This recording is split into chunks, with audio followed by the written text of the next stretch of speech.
Beerus, my lord, is there something you wish to say? Here it comes.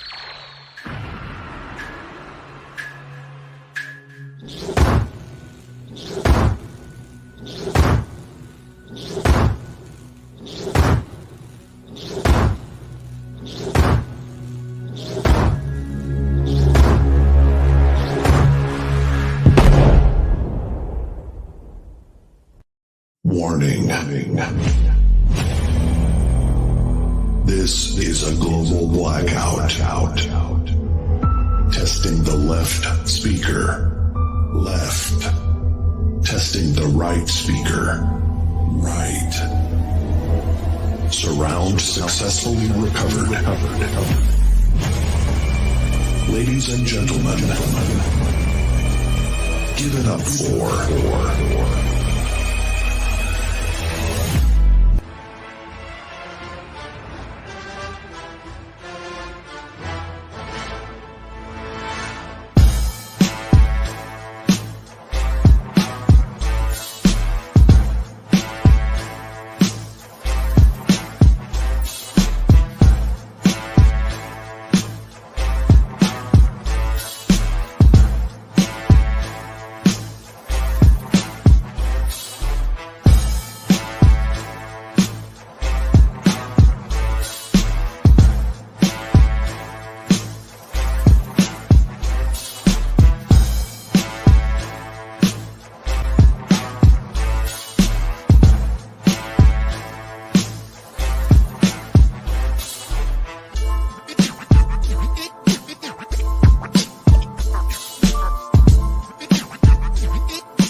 Forget about the way it used to be. This is not a damn democracy. We are in a state of emergency, and my word is law. There's only one boss in this place, and that's me, the HNIC. And what it do, y'all? Once again, it's your boy King Kurt live, and it feels like a month of motherfucking Sundays since we've been here on a Wednesday. We missed you. Did you miss us? Oh my goodness. As you can see, it's the original crew for tonight, holding it down for HNIC. We know we've been a little sporadic, but much like your daddy, we will hop in and out of your lives, but we'll always be there. We will always be there. We just ran to get a little bit of milk. And in about another month or two, we're gonna go back and go get some cigarettes. But just know, every Christmas and birthday, we'll be there. We ain't gonna get you nothing. Yeah. We definitely pick it back enough for your mom's presents. Wow. We signing that card. Yeah. Good. Go ahead on. Juanita, and put that little $5 in there with that money you got for that boy. Right. And I'm showing up to Thanksgiving to get a plate. Just a plate. I don't want to see your mom's family. And I'm sending you inside to get it because I'm not coming in. That's not coming in. I can't. Every time I come in, Uncle Junior want to sit up here and fight on me like he ain't been touching on the young cousins all day long because they growed up so big. And apparently y'all have missed us. My goodness, y'all are jumping in. I like these kind of numbers. All right, we up in here. Look, we got a hell of a show for you tonight. We're going to jump right into the nerdy stuff, and I'm going to introduce, of course, my beautiful counterparts. Just want to shout out this episode because we are almost at 300. This is episode number 298, Box Office Boomerangs. We talking about movies that'll be dropping in 2024 that are just throwbacks from previous franchises that we know and love. For the second half of 2024, Alien Romulus, already playing off the original Alien and Aliens franchise, has already dropped in theaters. Me and Teffy Wonder saw it. We're going to kind of give you a spoiler-free review. Then later on this year, we will get Beetlejuice. A cute play on the word because this will be the second time. The first movie was just called Beetlejuice, so they doubled it up 2 times for the 2 times. Beetlejuice. And then I believe this week The Crow releases. Now there has been sequels to The Crow. There was the original Brandon Lee Crow, and then there was a terrible sequel. And now they're continuing this, and I guess in a remake or sequel. I'm not even sure if it's a sequel or a remake. I think it's a full reboot. God, yeah, another one. Yeah. And then of course, Mufasa is telling the prequel story of how Mufasa entered the Pride Lands and why him and Scar have such a tumultuous relationship. So we'll be digging into those movies a little bit later. We'll be going over our hot topics, but first and foremost, listen, the way them things jiggle. God damn. Good. Ain't nothing like coming back to HNIC with a good titty jiggle. I feel like that is synonymous with our brand. Oh no. Yeah. Genocide said the Crow can just not come out. I agree wholeheartedly. Y'all gotta chill, bro. No, we don't have to. No, they need to chill. We don't. But see, me and Fox, we a little bit older than you, sugar. Nigga, I seen the Crow. Shut the fuck up. Little older than you, sugar. This is my. Some things they need to about Alien. I want to see it. Listen, it was good. You should have came with us. We did. We put it in the chat. See, that's how busy I like you. Yeah, it's okay. We understand. Life be life, and we adults now. But to that point, let's get some introductions out of the way. First and foremost, the original OG, triple OG, voice acting, triple threat, voice actor, actress, model, cosplayer, and all around sultry, sexiest voice in the game. The voice that will make you moist. Foxy Roxy, please introduce yourself. What's going on? What's happening, everybody? This is Foxy Roxy, aka The Voice. It has been so long. I missed you all. I am been busy, been really busy in school and doing all kinds of stuff and acting and everything that Kurt just said. But hey. I love it. She said, "I'm out here booked and busy, bitch." I know that. Listen, and I'm pretty sure a few of y'all have been wondering, well, where the fuck have y'all been? Honestly, each one of the crew has, much like the Avengers, we was off in our own cities. We was out there handling business. Foxy Roxy was doing her thing, acting and voice actress and whatnot. Teffy Wonder was on the pole. That's just all the context I'm gonna give you. That is literally all the context I'm giving you. That I'm not saying anything other than that in her city, she be on the pole. I'll let her talk about what she been doing in her off time. And for your boy, we was side. That is a great yes. We was side questioning it the fuck up. Your boy King Kurt Live have been dibbling and dabbling. Well, what you got to say? What you got? No, my microphone disconnected. I was making sure it was still on. God damn it!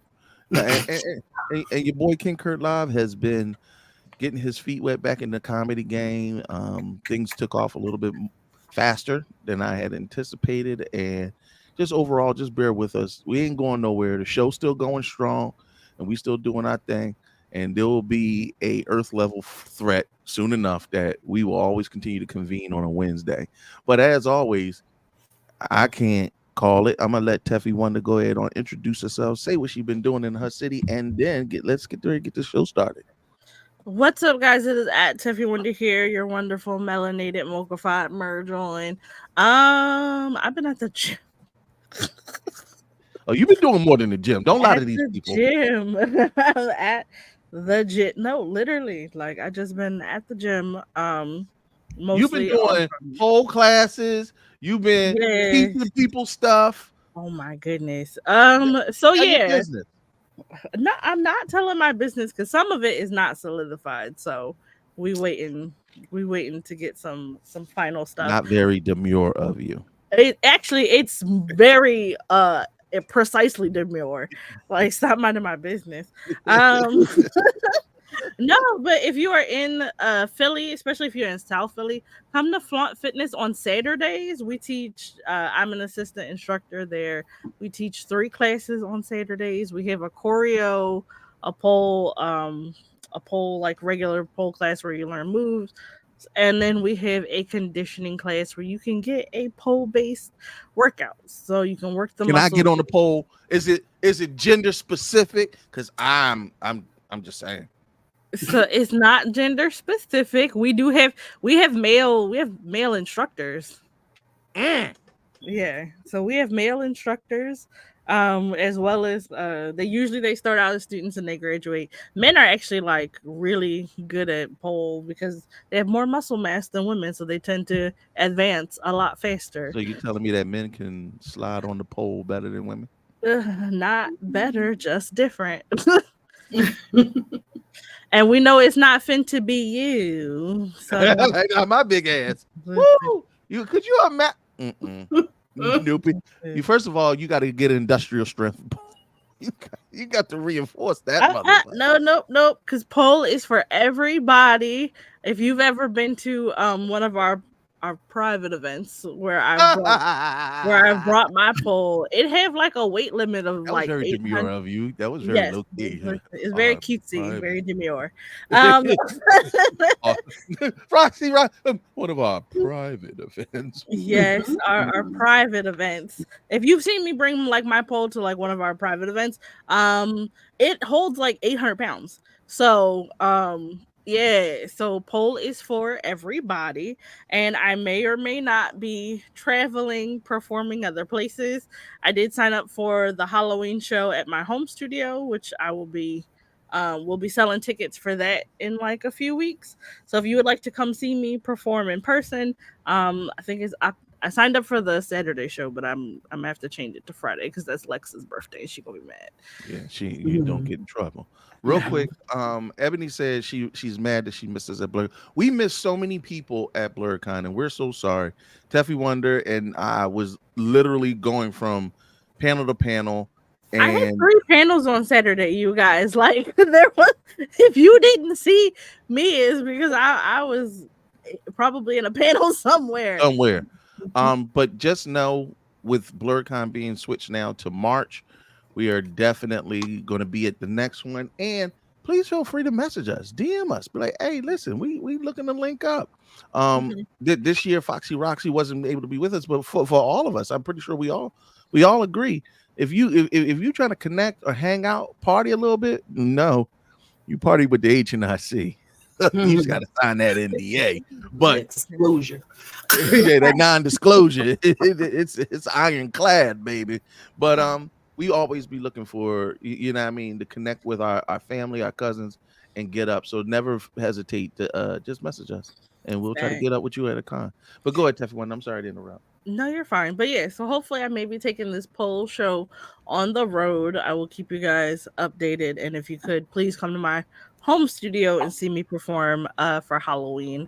And for those of y'all looking to see what we finna get into, make sure you go to our website, headnerdsincharge.com, sign up for our email list so you can be in the know. But when we popping up and showing out, because sometimes you gotta pop out and show niggas, amen. Amen. Listen, just like our Virgo's Groove Pool Party, it is sold out. The theme this year is Faye Nick. Jesus, I know. I need this theme so bad. But anyway, it's King Kurt Live's birthday, y'all. So, shout out to everybody who got tickets. I told you niggas, get your shits early, because these was going to sell out, and they have. So don't be texting him. Don't be texting me to somehow I can get in. Come on and give me the address. Y'all can message If you're interested, if we can make room, cool. If we cannot, but at this point, like Teffy Wonder said, I don't know what to tell you. You're gonna have to catch us in the sizzle reel after the fact. It's definitely in the sizzle reel. Facts. So, yeah, but sign up for our email list. Listen, we might be getting a little bi-coastal. Who knows? But you sign up for our email list, you will be the first to hear about it, okay? While you're on our website, pick up some of our dope-ass merch. We have t-shirts, hats, hoodies, bras, drawers, bags, blankets, sticker, socks. You want it, we got it. Ooh, excuse me, headnerdsincharge.com. It's been a long time. Yeah. Headnerdsincharge.com. Sign up for our Patreon, patreon.com. /Jesus Crossed Head Nerds in Charge. Also, if you want to see me do lives on TikTok of some of my pole workouts, DM me, let me know if you guys would be interested in watching that. I've been thinking about going back to doing TikTok lives. Yeah. Now that you know what not to say. Do I? Do I not know what not to say? No, TikTok muted one of my videos because sexually suggestive content. Then it gave me a community guidelines violation. Then it took the community guidelines violation away, but still muted it because of the song I picked. Even though I picked the same song twice. TikTok makes my nuts itch. It's just too much. Shout out to Asia for dropping stars in the chat. Thank you so much, baby. We appreciate your love and support. And watch UNAB Friday for Black Trivia. I done beat these niggas 2 weeks in a row. Oh, you talking about the one where I was there? Bye. I'm sorry. Was I there? Then it's not really. Listen, it don't matter. It don't matter because I was definitely beating niggas. You be cheating, picking shit like the Who. I mean, Doctor Who. What? I said that's what happens when you win, though. When you win, you get to pick the topic. So wow, that's all right. That's okay. Cool. Yeah. Definitely. Yeah. How many times did you lose, even though you picked the topic? Okay. Oh, Star Wars. Yeah. It's Star Wars movie. You know what? You're right. Sometimes you do gotta pop out and show niggas. Yeah, definitely pull up on trivia this Friday. Also, shout out to my brother Win. We had the Blurred Barbershop Talk panel at this previous BlurredCon, and something that we're trying to build. It was a great experience, and you know, it's definitely one of those roundtable sessions where we all get to talk shit. It's interactive. And there's more that we're trying to do with our panels at BlurredCon. BlurredCon's growing, so we grow with it. We have other cons that we're trying to get that, you know, like Teffy said, we're trying to get bi-coastal. So for our West Coast folks, we might be pulling up on you soon. I'll actually be in Vegas all next week on business and doing a little bit of performance. So if you're in the Las Vegas area, definitely hit my DM, pull up on your boy. Let's connect. But with all that being said, folks, are y'all ready to get the show started? Yeah. All right, look, it's been a little while, so forgive me. I got to get myself acclimated to this, but let's get to these hot topics.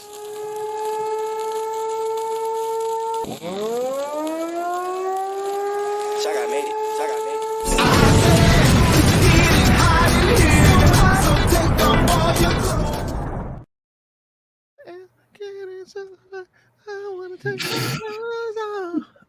All right, y'all. Look, the tea is scolding hot on hands down one of the most scandalous stories in nerd culture currently. We'll drop that at the bottom of hot topics, but it is the Bo DeMaio saga with Disney.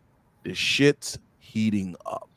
But first, if you needed any more reason to love newly nominated VP candidate for the Democratic Party, Tim Walz, apparently they found his old Dreamcast memory card, and it seems he's an avid Crazy Taxi player. Oh my God, that's hilarious. This guy just... First of all, how do you even find that out? Like, how do you know that's Tim Walz's Dreamcast? The fact that he owned a Dreamcast. It might be one of his kids. Well, I put it like this. I love me some Crazy Taxi back in the day. Crazy Taxi was one of those. Do y'all remember Crazy Taxi? I don't. Yeah, I do. Ooh, Vaguely. wait a minute. Hold on. Let me see if I can pull up. What did you love about Crazy Taxi? I had nothing, bitch. I was terrible at driving games. Really? Yo, it's so funny because like I only just got into Mario Kart. drink like early video games. They used to have like video games that was work. Yeah. Paperboy. What was the Courier John? Yeah, and then they had a bartender game. Yeah. And then it's just like you went to work. That was the game. The indoctrination is real. Yo, they was like, if you want to play video games. And this one, Crazy Taxi, you literally were a taxi driver that had to pick up people. You took them from one destination to the other in the fastest time possible. And like, look, you would jump ramps, and each driver had a different kind of car. And it definitely was wild. Oh, it was called Courier Crisis, where you are a bike courier delivering like messages and shit across a city, across like New York City on a fucking bike, and you would upgrade your bike and get new like helmets and shit like that, like as the game progressed. Yes, so I didn't play Courier. Wait, what's it called? Crazy Tech. It's called Courier Crisis. No, we looked it up. Yeah, so I didn't play. I don't think it was on Dreamcast, but it was on the PlayStation, the original PlayStation. Yeah, so not Crazy Taxi, but Courier Crisis was my shit. We can't just let that ride. I gotta see what you're talking about. Is this it? Yes. What is this malarkey?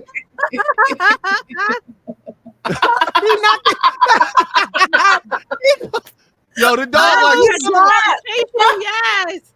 That dog on his ass. This is Grand Bike Auto. Yeah, pretty much. Oh, stop it. Why the black? Damn.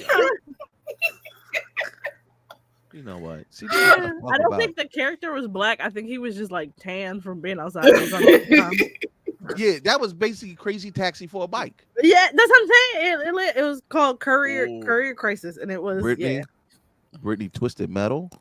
That Twisted Metal was my shit. But that ain't what we was talking about. We ain't gonna get down this rabbit hole of our favorite video games. But that might be our next episode. Our favorite video games growing up, because man, when I tell you, Crazy Taxi, Power Stone, like Dreamcast had a really good lineup of I like to call them off-brand video games, things that you just didn't see on like PlayStation 2. There was a fighter where it was a school. I forget what it was called. Fuck. I hate when what? The older I get, the more I forget. Yo, that memory be fleeting. Yeah. School. I cannot believe I remembered Courier Crisis. That John had to be like 98, 97. Yo, and you can get those rival schools. That's what it was called. Rival schools. And it back in the day, we was just Siphon Filter. Oh, Siphon Filter. Oh yeah. Spyro, Crash Bandicoot. I have Crash Bandicoot on my Switch. Do you now? Yes, I got the trilogy, John. So I got the original 1, 2, and 3. I always thought he was saying cool niggas. Cool niggas. Oh my god. Yes, genocide. What? Oh, see, you shouldn't have said that shit. Rival Schools 3. Put me back. I get the swimming ball, the ball with the bat, and it was not him the saying ball with the put me soccer in the ball. game, coach. I kick your ass, boy. All right. Anyway, Tim Waltz, real cool, plays video games. Vote Democratic because Republicans are crazy. Project 2025. Look, I don't give a fuck what year it is. I don't want none of these projects. Chick-fil-A, in an interesting turn of events, is doing something a little bit different than just making sandwiches. Chick-fil-A plans to launch a streaming service for reality TV as its next menu item. Remember, Chick-fil-A is a very Christian-based company. So I'm really interested as to what type of reality TV content they fitting to put out. I know it won't come on Sunday. No, Mhm. I mean, what would cooking shows? It's gonna be like that 19 kids and counting bullshit. And they all work at Chick-fil-A? Yes. Oh God. Except the wife don't work because she has to be a homemaker. Yeah, Mhm. fitting to be weird. It's already Chick-fil-A is the. But see, you know what? Well, a bunch of Duggart shit, That's the 19 kids and counting niggas. not chicken hunters. So it's all black people. No. I just, I'm not gonna hold you. If they did like family homesteading, they would get me. Because I'd be like, oh, look at that farm. you know what? See, Make butter. Wow. Right. I'd be like, that's right. I could make my own fucking butter. Chick-fil-A, $5 butter. I get. Chick-fil-A is the only company who I know can close on an entire day and still do crazy numbers. Like the fact that they should be the top ranked. Like the fact that they like we don't even do a Sunday, which is weird because that's not technically the Sabbath. If you're talking about anything from a scriptural standpoint, is really Saturday. But yeah, I'm not gonna. I mean, whatever. That's y'all faith. But I've never seen such a faith specific based company where it's like written into their mission statement and their bylaws, and they send money to the politicians that champion their causes. Right. So all you gays and theys who eat at Chick-fil-A, don't do that. Don't shame them because they change. If they stop making their sandwich so goddamn delicious. No, I'm listen. It is what the fucking no. So I'm saying because a lot of those corporations do that, like so does Wendy's and McDonald's and Target, like all those big companies do 100% fund your own downfall. So, but at least Chick-fil-A is like not fucking like hiding it. They're just like Teffy, to that point, I will say this. Oh, you are absolutely sacrificing your integrity for a chicken sandwich. That's absolutely. I'm not. Teffy's not wrong. I'm just saying. Own it. I stopped ordering Starbucks because they support genocide in Israel. Really? Yeah. Yes. I never saw the appeal of Starbucks. I remember I got you Starbucks one time and you were like this little ass sandwich. I wanted to throw that shit. I stopped eating at Starbucks because it's ass. It's good. The food didn't even good. need to get to Israel. Like I'm glad that I too am in support, but I wasn't gonna go there and give them my money any goddamn way. I just never understood. So like if they had if they had fried watermelon for you jigaboos, if it was delicious, I might still pull up. I ain't gonna front if it's delicious. But I wouldn't promote it. Like I wouldn't be like, oh look me, I got my fried watermelon sandwich. First of but all, I would get it in shame and always wear a hoodie. Niggas getting fried watermelon sandwiches. I'm loudly booing you while live streaming it. Let me just say this. I went to they had a truck that had fried watermelon. I didn't even know that was a thing. And people were getting it and they were in lines getting this. Guess what?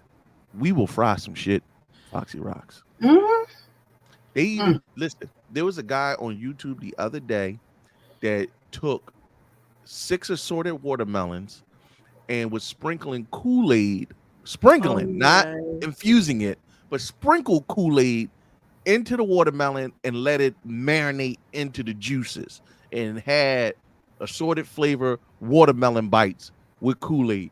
I was so happy that this man was white. Yeah.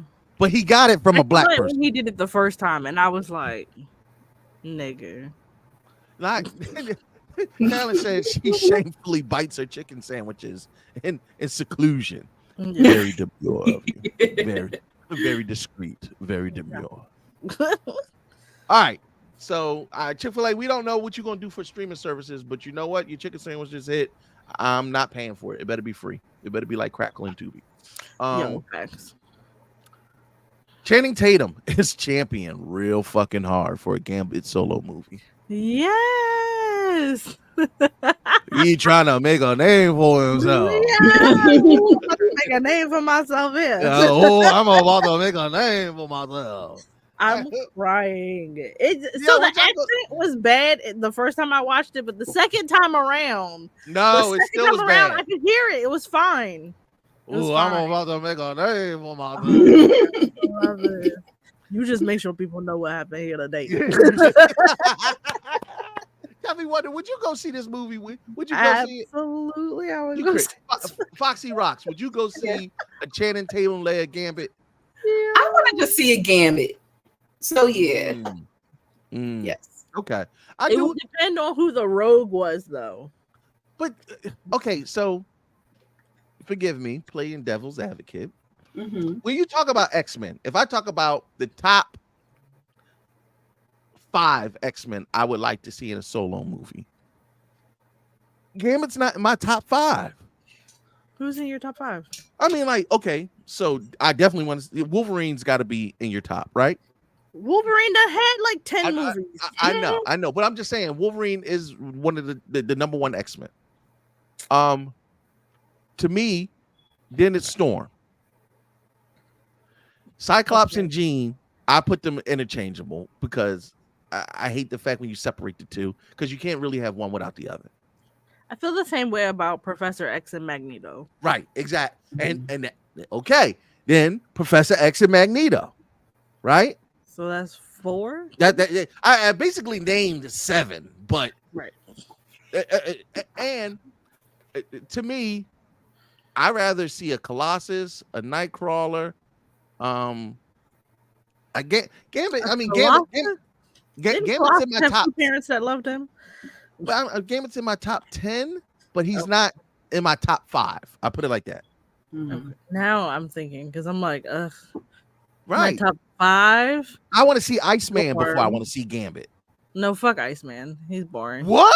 Fuck Bobby Drake. Yes. Fuck niggas who had 2 parents that love them. Okay. This is coming from a bitch who has 2 parents who love her. Storm 100%. Right. Nightcrawler absolutely. Hold on, I'm gonna help you out. I'm gonna go through some names. So not an X-Man, but a mutant Mystique. I feel like Mystique would have a hell of a story. Yeah, because I didn't like how they redid her backstory in the fucking in like the prequel ones. I didn't like how they redid her backstory there. Agreed. So we got Kitty Pryde. You have, I mean, see again, when you say X-Men, I'm talking about core team members. Right, Magneto and Professor X, but their movie have to be told together. Yeah, well, it goes hand in hand because, and I think Rogue and Gambit don't have to go together. They're connected, but they're connected after they develop. You get what I mean? Yeah, like they don't get together until they get on the team together. Exactly. Yeah. Exactly. So Rogue even gets a nod before. Yeah.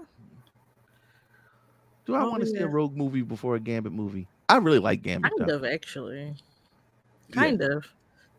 Well, she thick and got that southern accent. Well, nah, just because like having her steal like Carol Danvers' powers and take over her personality and all. Thank you, Miss Marvel. That whole and Mystique playing her mom, but it's not her mom. Like that'd be crazy. That'd be nuts. And see, and Gambit comes from the Bayou. He's got the whole thievery background and whatnot, and. I feel like that was cool. It'd be like a role. It'd be like the D&D movie. I feel like the Gambit John. Genocide said Gambit, Juggernaut, Storm, the Summers family would be wild. Yeah, because that if you incorporate the Vulcan, Havoc, Scott, Kosar, the dad, and why he had to leave, and this, what was it called? The Starjammers? I think that's his dad's squad. What? Yeah, the Summers. Well, and then you also got to incorporate the fact that Scott, Wolverine, and Jean are in a little triad. Oh, thanks. No, Wolverine's the only one that has a room in the Summers family home. Oh, And wow. it's the only room that connects to both Jean and Scott's with no door to inhibit their passage through. That's 50 hilarious. Shades of Grey, huh? Yeah, that healing factor come in for recovery time, I think. Anyway, all right. Wait, does that mean Scott got to hear him clapping Jean's cheeks with no door?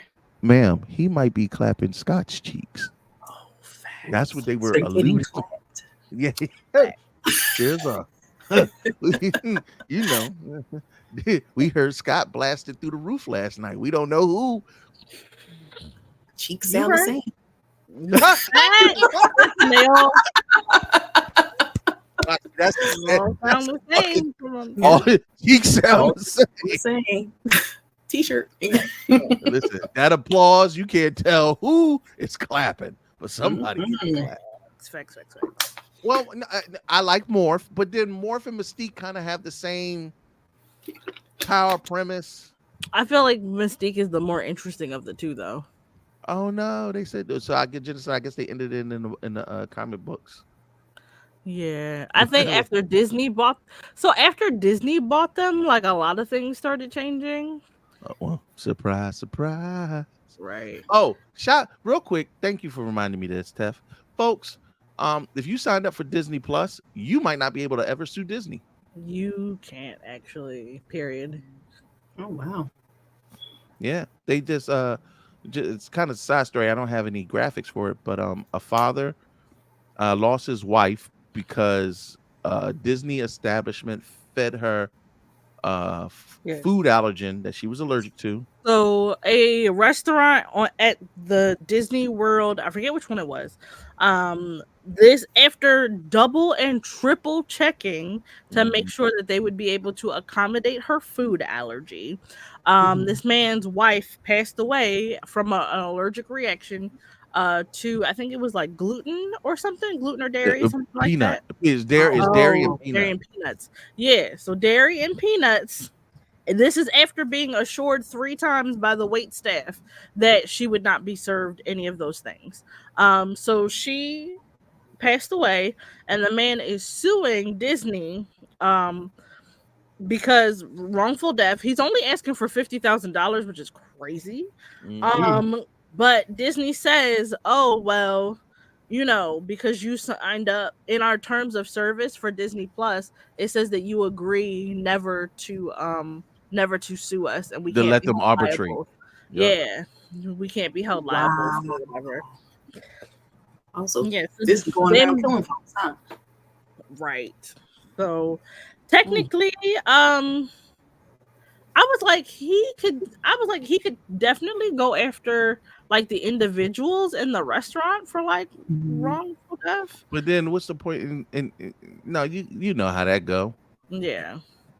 But And, either or way, I y'all, guess we could do third-party arbitration, like they could settle out of court. right? That's what I'm hoping. Disney, like, bro, that's such a scary. But think about how many streaming services we set up to, so you could never sue Paramount. You could never sue any of these. Never ever, and it's not even like if you had the streaming service and deleted it. If you ever signed up for it once, you cannot. But Tef, it's just not the streaming services. Think of every app that has a user agreement. And how many people do not fucking read them terms of service? Who gonna read all that shit? I take a peek at it sometimes. You take a peek. Yeah. Yeah. You know that's a 47 million page document. When they send the updates, I take a peek to see what the updates are. And if it's something that I think is suspicious, I'll like read the whole thing. But like for the most part, I'd be like, "Oh, you just fixing bugs? Yeah. I know you stealing my data. All right, bye." Like, but y'all think about it. When you download that McDonald's app, you don't know if they put in that terms and agreement that you can't sue them. And that's insane. I feel like a lot of companies are gonna try and do that shit now. Right. Like, somebody's like, if they wasn't doing it before, they like, to use my product, you can't sue me. Wild. You know what? Murder's gonna say you can sue Tubi though. Yeah. And get what, $3 back? You could get your own movie made, maybe. They probably would do that. You Yeah, they would be Tubi, can you imagine? And they'd be like, nah, you got to make a movie out of my script. And they would be like, absolutely. Oh, I like that. Antonio said, so somebody in your family just can't sign up to nothing. Like, so he could technically, because they have 2 small children, like he could have the children sue them sue them. But yeah, it's like if anybody in your family pays. He didn't even have a full subscription. He had the free trial. Yeah. That's how they get you. Yeah, sign up for the free trial so we could just. Yeah, it was like he could sue on the wife's behalf, but it was like no, like you would have to take it up for like criminal charges or something like that. But I don't know. I don't know how that works, like for suing on behalf of a dead person, because still you are the family. And look, life getting scary. That's what. And we're gonna talk about that a little bit later because shout out to piracy though. I mean, yeah, we definitely still pirates out here. Attack on Titan, The Last Attack, November 8th, 2024. Me and Teffy had our own little weebgasm at the announcement that there is going to be a full-length Attack on Titan feature that's going to be dropping in Japan. I have no clue how this is going to change the end. So I was excited, and now I'm less excited, actually. Oh no, you're about to ruin it. No, because y'all know I came into Attack on Titan hella late. This was already after they changed the ending like once that when I finally got into it, and I like hold Attack on Titan like in such high esteem because for me it's not just my favorite anime, it is probably one of my favorite pieces of media of all time. How much I love Attack on Titan. And who told you to watch it? Shut your ass up. In case y'all ain't seen me out and about, a bitch has 2 Attack on Titan outfits like at this point. So you be talking about Attack on Titan tattoos, like no, 100%. Like Aaron was right, like 1,000%. So like, I don't want them. Now I feel like how y'all felt when they retconned the ending the first fucking time. I'm like, no, don't touch it, please. Don't do anything to it. Just leave it. It's to me, it's such a perfect and like satisfyingly, like an unsatisfyingly satisfying ending, and I just want to leave it the way it is, please. Yeah, I'm kind of with you on this one. Some shit, even though I would love more, I just would like something different. You keep it in the same world.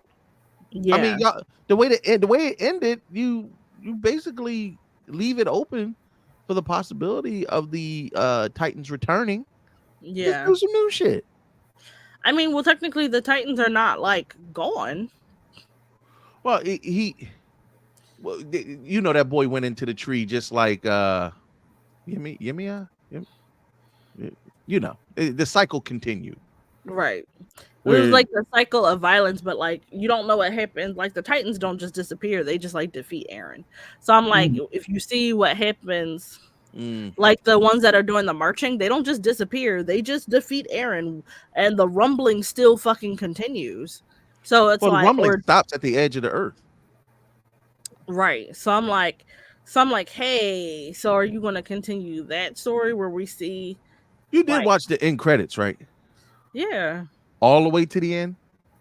Pretty sure. You gotta watch. No, please. I was crying. I turned it off, bro. No. I literally was crying. You fucked up. No. You gotta watch it to the very end. With the tree, and you see the portal drawn. Yeah, where they go. Right. Yeah. So no. Yeah, no. I was literally sobbing like Mikasa will never know happiness, and I hate this for her. As long as you. I was like, people are terrible. They just continue this cycle of violence. Yeah, people are shitty. Like, bro, like literally in my bed crying. Like I couldn't make that recap video till the next day. Damn. Attack on Titan is one of the few animes that move me emotionally, which says a lot. No, I feel like they all hit me in the feels like a little bit, but like Attack on Titan was the first one where I was just like, okay, but like it was like devastation, devastation, devastation.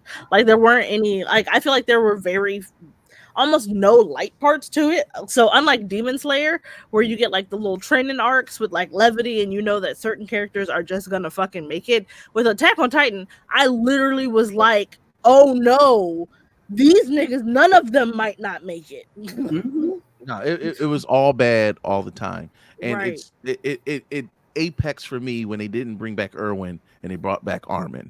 I was Thank God. Oh my God. Oh, I'm so serious, bro. I was like, I was ready to put my fist through my TV. I was like, if y'all don't bring back my sweet baby Armin, I'm no. going Irwin to should have fucking- came back. No, If Irwin, fuck him. you know, He had to put his own self out. Like you see how hype we get. Apparently, like very clearly, this is like our favorite show. And Yeah, no, every Carolyn episode. AOT didn't have any sex scenes ever. It was not. It was not. It wasn't time for it. Every time if you anybody feel like they want to get close Literally, enough, there somebody's wasn't face time got for bit off. it. Like Facts. Every thing with time they teeth come thought out of nowhere. every time they thought they was okay, there would be a Titan somewhere. There was Titans in the walls, bro. Like, oh And the way they were running, it was just all creepy. Like, no, I don't want to get chased by that's that. how I And run die when I'm on the treadmill.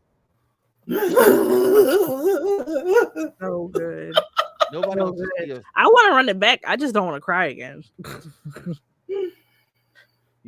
Taffy. The fact that you said Armin over Irwin, Fuck I don't know. yes.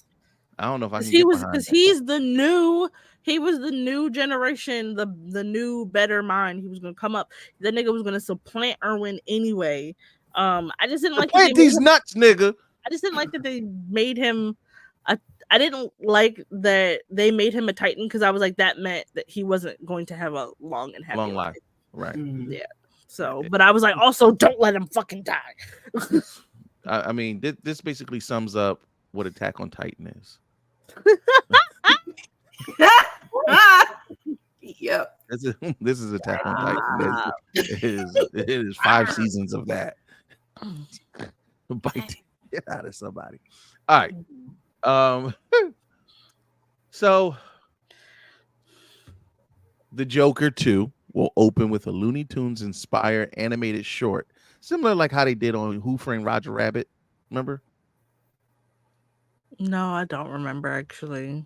Remember they did the baby short? Yeah, the baby. Oh yeah, but it was part of the movie because it was like Yeah. an in movie film or whatever. Yeah, well, that's the same thing that they're doing with the Joker 2. And the other caveat to that, and tell me what y'all think about this. Harley Quinn will not be the jokey, playful Harley Quinn that we've come to know and love. She's going to have she's not going to have her uniform. She's not going to have like the bubble gum and like the sledgehammer. Are y'all just finding this out? Because I knew this for like months. Yeah, like a year. I didn't know.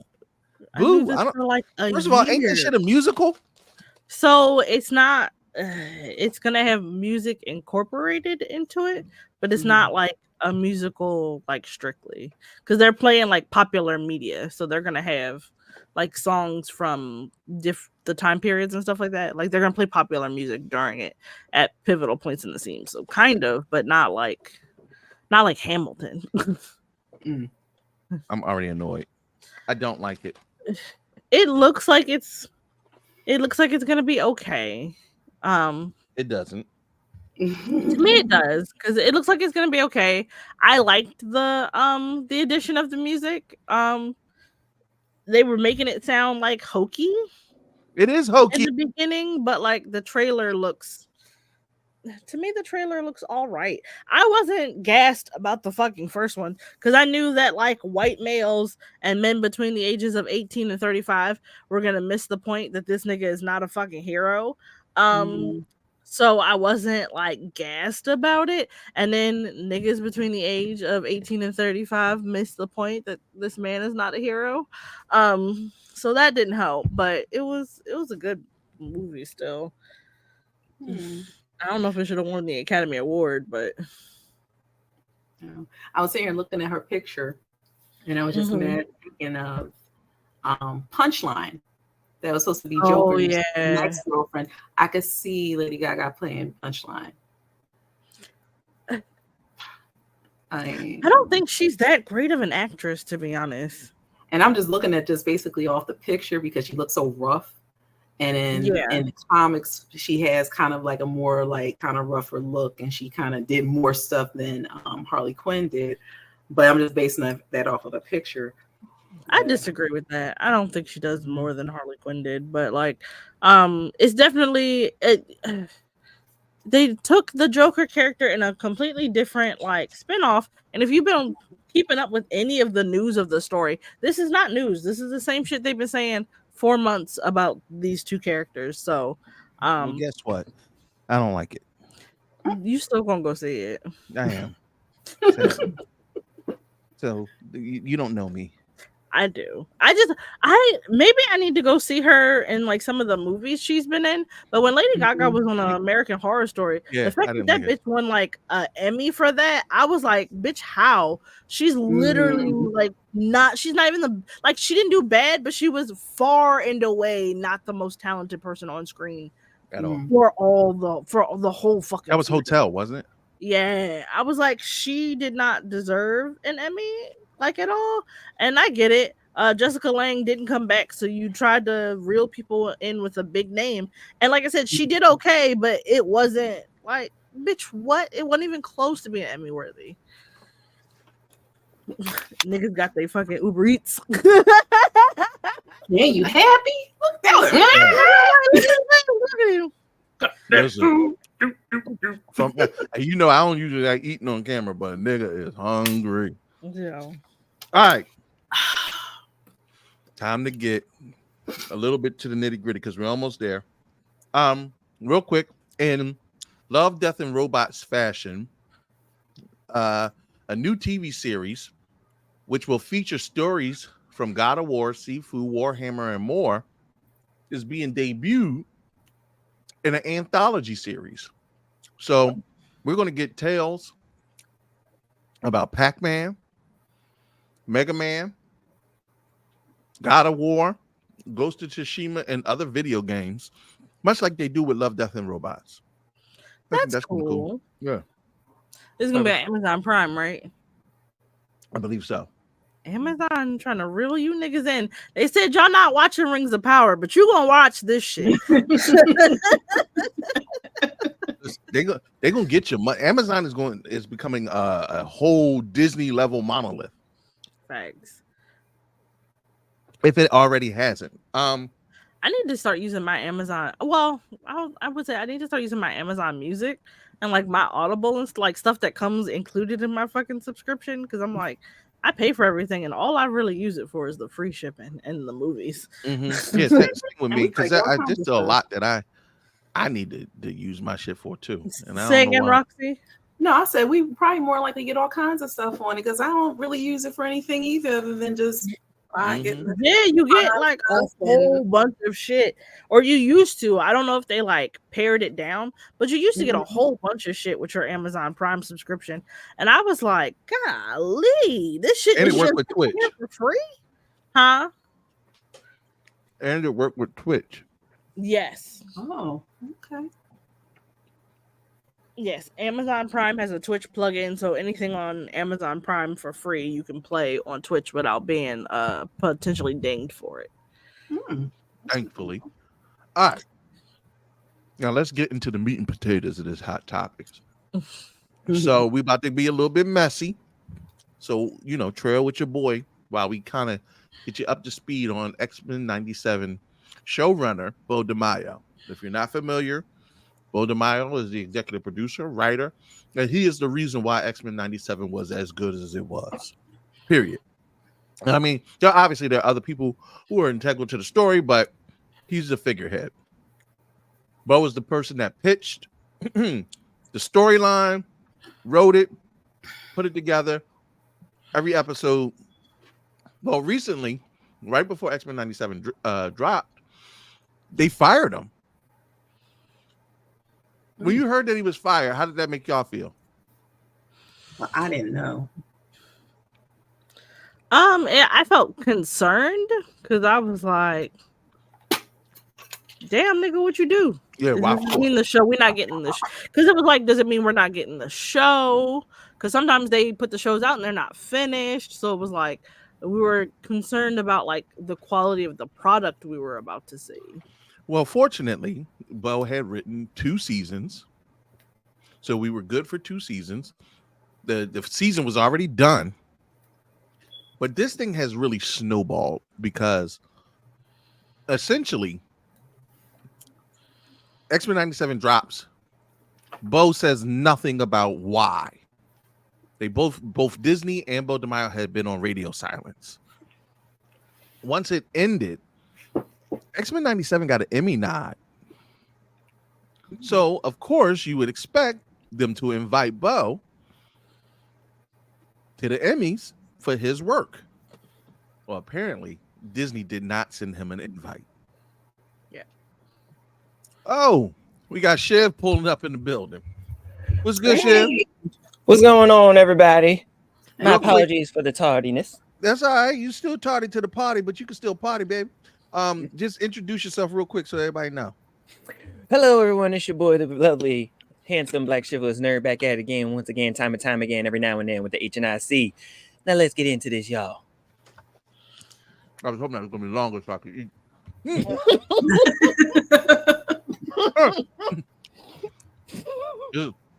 This is why I rely on Shaq with his 50-ass names.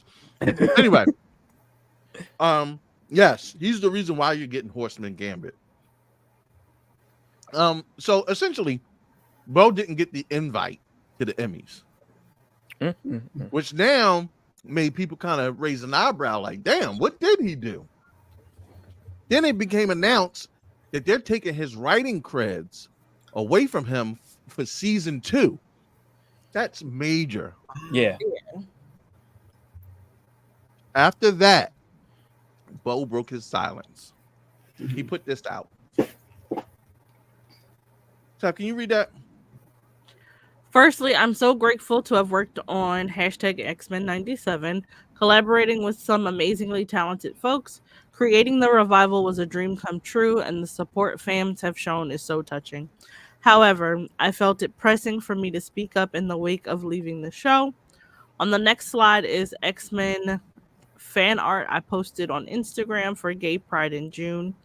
On June 13th, Marvel sent a letter notifying me that they'd stripped my season 2 credits due to the post. Sadly, this is the latest in a troubling pattern I suffered through while working on X-Men 97 and Blade. Mm-hmm. I'll have more to say soon, but must take a step back from social media to find a safer space for me to be out proud and nerdy. So on June 13th, he got that letter because he posted this fan art. Oh, look, Chev, get it together. Now, with that being said, things get a little bit hairy because Bo kind of opened the door to talk about what had been going on. Disney released this statement. Disney released a statement to the Hollywood Reporter about Bo DeMaio's firing on X-Men 97. Mr. DeMaio was terminated in March 2024 following an internal investigation, said Marvel spokesperson in a statement. Given the egregious nature of the findings, we severed ties with him immediately, and he has no further affiliation with Marvel. That means he ain't coming back. That means he is not coming back. Sources say that following his exit, an agreement was reached between the two parties over the issue of tweeting about the show, something that DeMaio had continued to occasionally do.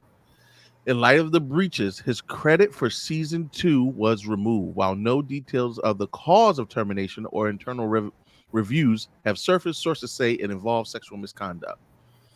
Since then, Marvel kind of let it slip that he was sending sexually explicit pictures to staffers.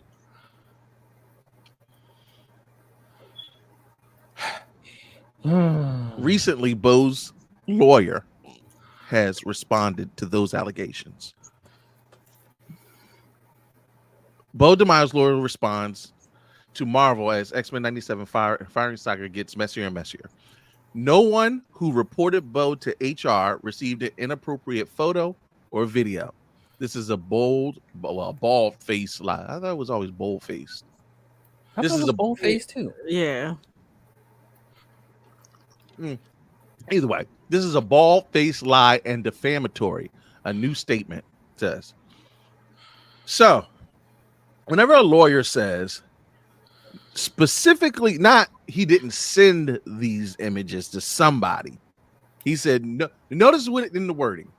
No one who went to HR. Yeah. Mm-hmm.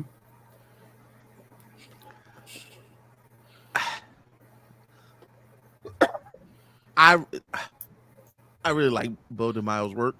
Mm-hmm. I do not have any clue as to what has happened, what didn't happen. We don't know what the investigation entailed. Bo says that there has been a very hostile work environment towards those of the LGBTQ plus community while working with Marvel. And this is one of the follow-up statements that the lawyer said.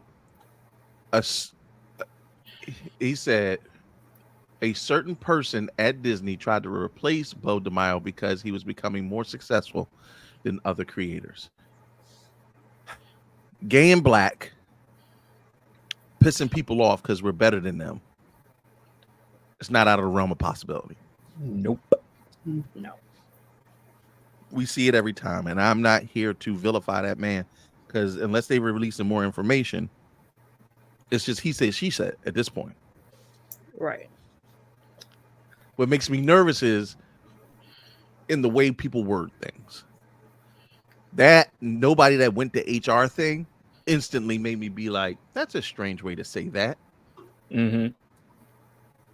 It's like me saying, I've never smacked any of my girlfriends who actually went to the police. Right. None of my girlfriends who went to the police were smacked. Right.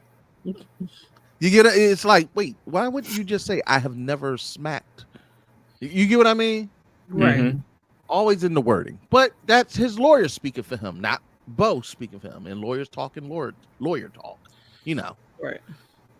What I do know is Marvel, with their perception of inclusion and trying to be diverse, to have this kind of allegation come out from Bo definitely would be a black eye if substantiated. Yeah. Mm-hmm. But Disney also has a history of vilifying like queer coding villains and ousting folks who like were on the LGBT like Q spectrum, both at work, like work in all areas of the company. So like also like let's not forget Disney is the villain a lot of the time. So like Oh yeah. it's gonna be interesting to see like what actually happens. And I guess Bo was like trying to let it ride. It seemed like he was trying to let it ride because he knew he would still get paid for his writing credit. Mm-hmm. And like that would still be able to go like on his resume and he would maybe like be able to get work, but stripping him of his writer's credit for season 2 is like he was like, oh, I'm not finna let that stand. And I think the Emmy snub too. Yeah. Feel how you want about me, but I still created this thing. Yeah. Y'all let Francis Ford Coppola up in there. He was A lot worse. Anyway, Shiv, how do you feel about it, considering the fact that you're a black nerd? Of course, we don't have to get into orientation. Well, not that it's a secret. I mean, you got the flag right next to you. Mm-hmm. When you see things like this, is it disheartening, or do you automatically side with Bo, or are you of the let's wait and see? See, like something like this, it's one of those. Let's see how all the pieces fall. You know what I mean? Like I want to get all the information out before, like I could really put out my perspective. However, at the same time, again, it's like this man, like you said, black, queer, comes out with something that has blown out everything else that Disney has made so far, whether it's a series or one of those movies that they bring out. But X-Men 97, because of Bo, was such a critically acclaimed series, and now they're like, yeah, we want you to give us your input and give us your talent and give us what makes you you. But then at the same time, we don't want you to be you because we're the mouse. You know what I mean? Mm-hmm. It's funny that you said that, because there was so many rumors going on that they had fired him originally because he had OnlyFans, but they were like, they knew that he had OnlyFans. It's not like they didn't already come in with this information. Like if you knew that he had an OnlyFans, why would you bring him on to do X-Men 97 in the first place? Well, they said that wasn't the cause of it. Like they knew what type of personality and person Bo was. Right. Mm-hmm. And also he wasn't like direct. And he also says that like his OnlyFans was like his main stream of income at the time that they approached him to work on it. So he was like, I can't lose out on my main stream of income. So they were like aware of it and was like, okay, that's fine. What they're saying is he provided sexually explicit reference photos for like different scenes in the show. And so maybe that Magneto, I was right. Right. That didn't come from nothing. I mean, it's directly. It does. It's in the comics, like at one point, and they do, and they have that exact same scene in the Deadpool movie, but it's Wolverine instead. Yeah. Right. Yeah. So it's like, I'm like, so Teffy. Okay, here's what bothers me. Right, we're working on an art, whatever it is, whatever we're working on. If there's not explicit, or a risque shot scene or something, and I send you a photo like, yo, this is the reference, like, if it makes you uncomfortable, that's something you could say to a person. You get what I mean? Yeah. Mm-hmm. Like, that's what I'm saying. Like, you got to get into the weeds of what was the context in which what he was sending. Like, if was it him in the picture? If it was him in the picture, and he's like, this is the best way I can show you how I want it storyboarded. Then I mean, like, but it had to be deep enough that they fired him. So like, also, like, y'all got to remember, like, sexual harassment is so wide. So it was like he did this. He maybe made jokes. There's even one accusation where he may have inappropriately touched a staffer. But it's like, you can get a sexual harassment charge if you put your hand on my shoulder, and I don't like that. Yeah. Mm-hmm. You put your hand on the small of my back, I'm definitely going to HR, because don't fucking touch me there. Right. So like it could be a lot of things. And he said that, like, he was saying that most of it didn't happen. He was like, I don't, is he gay or is he bisexual? He's gay. I was gonna say, I think he's gay. Okay. Ooh, I'm sad. But she said she touched the small of my back. 100%. No, so that he was saying, he was like, I'm queer, I'm black, and I'm out. He was like, I know how that looks, and I've faced discrimination in the workplace before. He's like, there's no way I would do the things that they're accusing me of doing, because I've gotten fired. Like, he's like, I've gotten in trouble at work, been discriminated for way less. So he was like, I have to be above board at all times. It's Disney. So Yes. I don't know about y'all. And I'm Roxy. How do you feel about it? It's sad. It's unfortunate that he lost his job, and it feels like what I'm gaining is that it's like probably because he came out, and like you said, that he did very well with creating, helping with creating, X-Men 97, and it was like, well, how dare you be all these things? We're going to have to take you down a peg or a whole bunch of pegs or whatever the case is. It's I wrong. think he'd do the pegging, but go ahead. You need to get the EOC in there. As long as You you're doing not the doing bending? it at work, it's fine. Yo, Mhm. I put it like this. I knew everything I needed to know about Bo DeMaio when they said, how would you, there was a Twitter thread about how they would do Blade. Like Ryan Reynolds came out and it was like, he wanted the last hurrah, like Logan for Blade.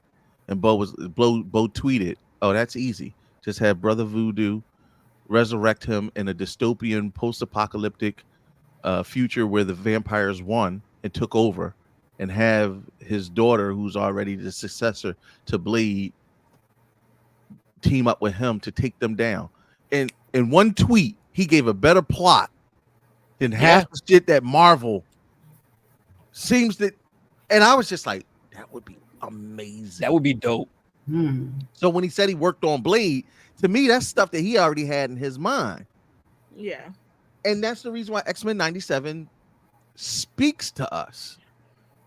There are scenes that look, cancel me if you want to. There is shit that he did in X-Men 97 that you'll never get from a Caucasian person. Period. I don't care I don't care how you feel about it. There are certain nuances about understanding what it means to be a marginalized and discriminated against demographic that makes it feel genuine and real. When the Friends of Humanity are saying their hateful slurs and doing all of that in the first iteration of X-Men, we feel bad for the X-Men. When they do it in Bo DeMaio's version of it, I feel bad for people. It felt real. It felt like real discrimination. It felt like real prejudice. That hate that they felt for the X-Men, we identify with, whether you are on the LGBTQ plus spectrum or a person of color, because that shit was palpable. Yeah. The Genosha incident, like BK said a while back, like it was Black Wall Street. And for us, like for you and me, Kurt, that was the move bombing. Like people in Philly people, we know about the move bomb. Like that, like when I saw that, even though that happened a year or two before I was born, but I still hear about the move bomb, and it's like, and that was a black mayor. That was a black mayor that did it, and guess what? The person who dropped that bomb was Sabretooth's son, on Genosha. So again, it's your own people. And even that massacre in Genosha was a reference to the Florida nightclub shooting. Yes. So, no, we more than likely will never see Bo DeMaio back into the driver's seat there at X-Men 97. But I could absolutely tell you unequivocally that season 3 will not have the same look, feel, taste, touch of 1 and 2. It ain't gonna have that same seasoning. And we going back to salt and pepper, baby. Yeah. And I'm sorry, I'm not surprised that somebody doesn't like a black person moving too fast, being too goddamn dope. And how do we move him out the way and then take the thing that they already built up? We good for building some shit up and having somebody else come in and take over. Yeah. Addison says, what if doesn't make the person he sent? Yeah. What if? Well, wow, Addison, you fucking me up. Yeah. What if it doesn't make the person he sent it to uncomfortable, but it bothers somebody who was looking over? So and that's sexual harassment. Yep. Yeah. That actually happened to me at my job. A supervisor said some wild shit to a group of guys that they were all checking them with, and just somebody walking by who overheard it felt offended and reported it. Yep. Yeah, Addison. No, I'll add to it. X-Men 97 had Watchmen TV show vibes and Lovecraft Country. Every time we get something that y'all gonna get, y'all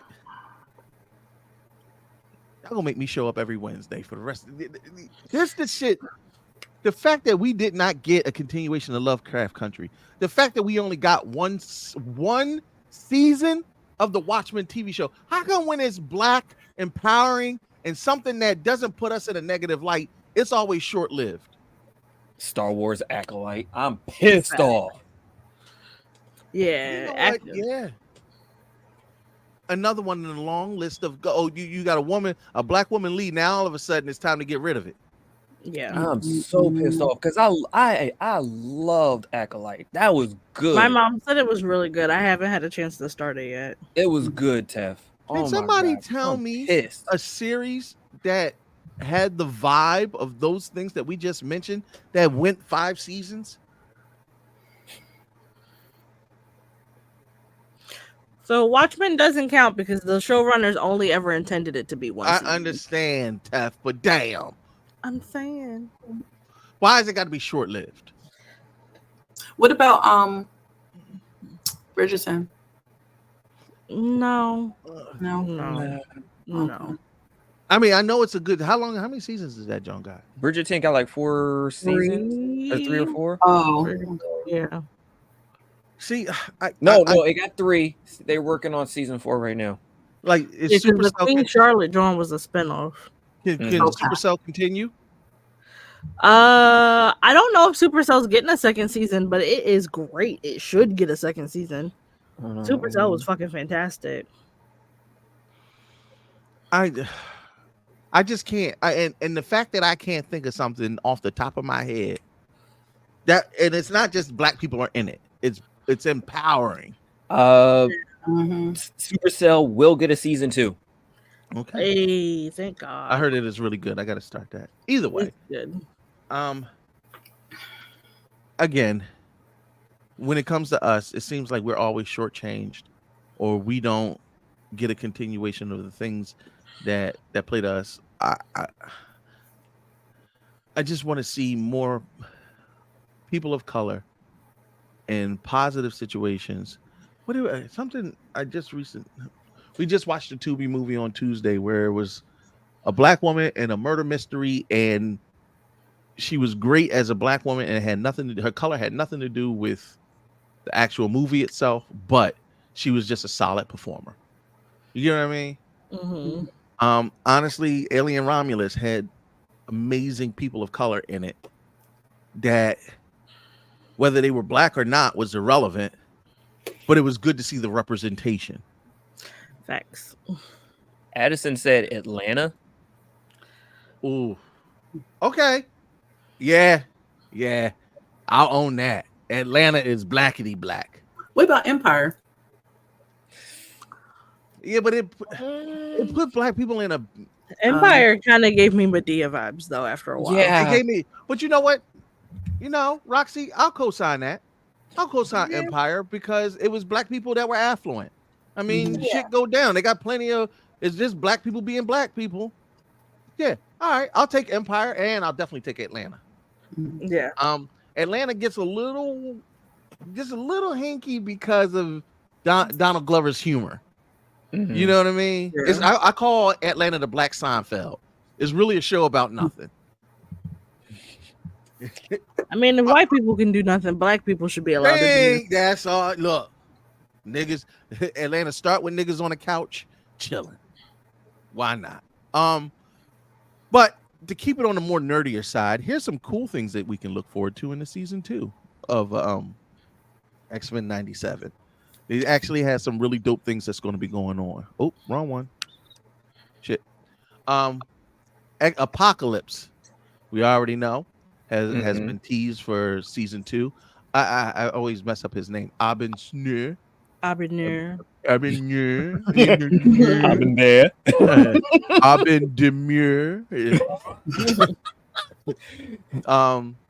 Which again, I love to see, but here we go. This Egyptian, African, pale faced in this motherfucker. Y'all already overcooking my grits with this hair, but I'm gonna let it rock. The X-Men will don their Grant Morrison suits in season 2, so they're gonna get a little bit cooler and they're gonna go back to the black. Warlock will be featured in season 2 of X-Men 97. As always, Bo continually references season 1 because it is a continuation of the original X-Men series. So Warlock was towards the end. We saw Polaris in a flashback, but we'll get more of Polaris, which is Magneto's third child. There's Quicksilver. Yeah, they always. But she was a part of X Factor. There's Quicksilver, Pietro, Wanda, the Scarlet Witch, and then Polaris. And Polaris worked with Forge and X Factor. Danger will officially appear. Well, if you get Warlock, you're gonna get Danger. Yeah. Sabretooth is coming back. Let's go. Yeah, that's gonna get good. And Lady Deathstrike will appear.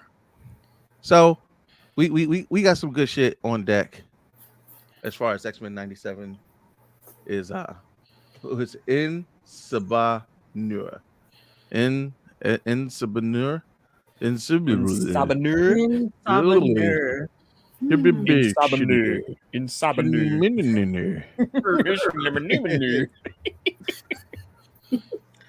Addison said Bo definitely used an OnlyFans model for Evan Sneer. You're a terrible person. What do you mean the twins are not his?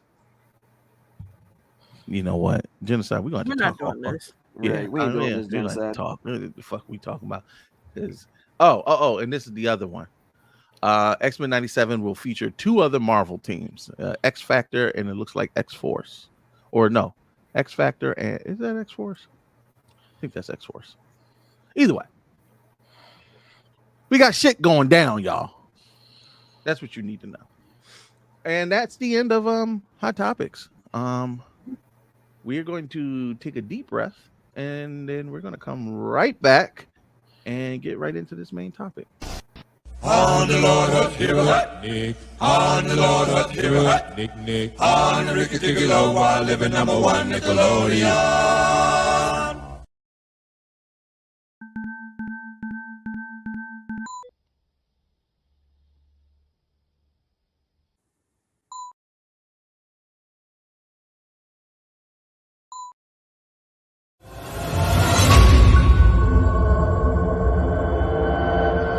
Flawless victory. All right, Genocide is saying we found that out a couple years ago. Look, goddamn it. I'm going look now.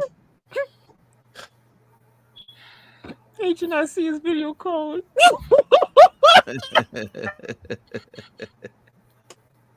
Look, goddamn it. You can't be updated. Look, give me the most updated. Did he go on Maury Povich and find out if them his kids or not? All right, y'all. I'm ready to eat my wings. So let's get right into the main topic. Ladies and gentlemen, boys and girls, children of all ages, It's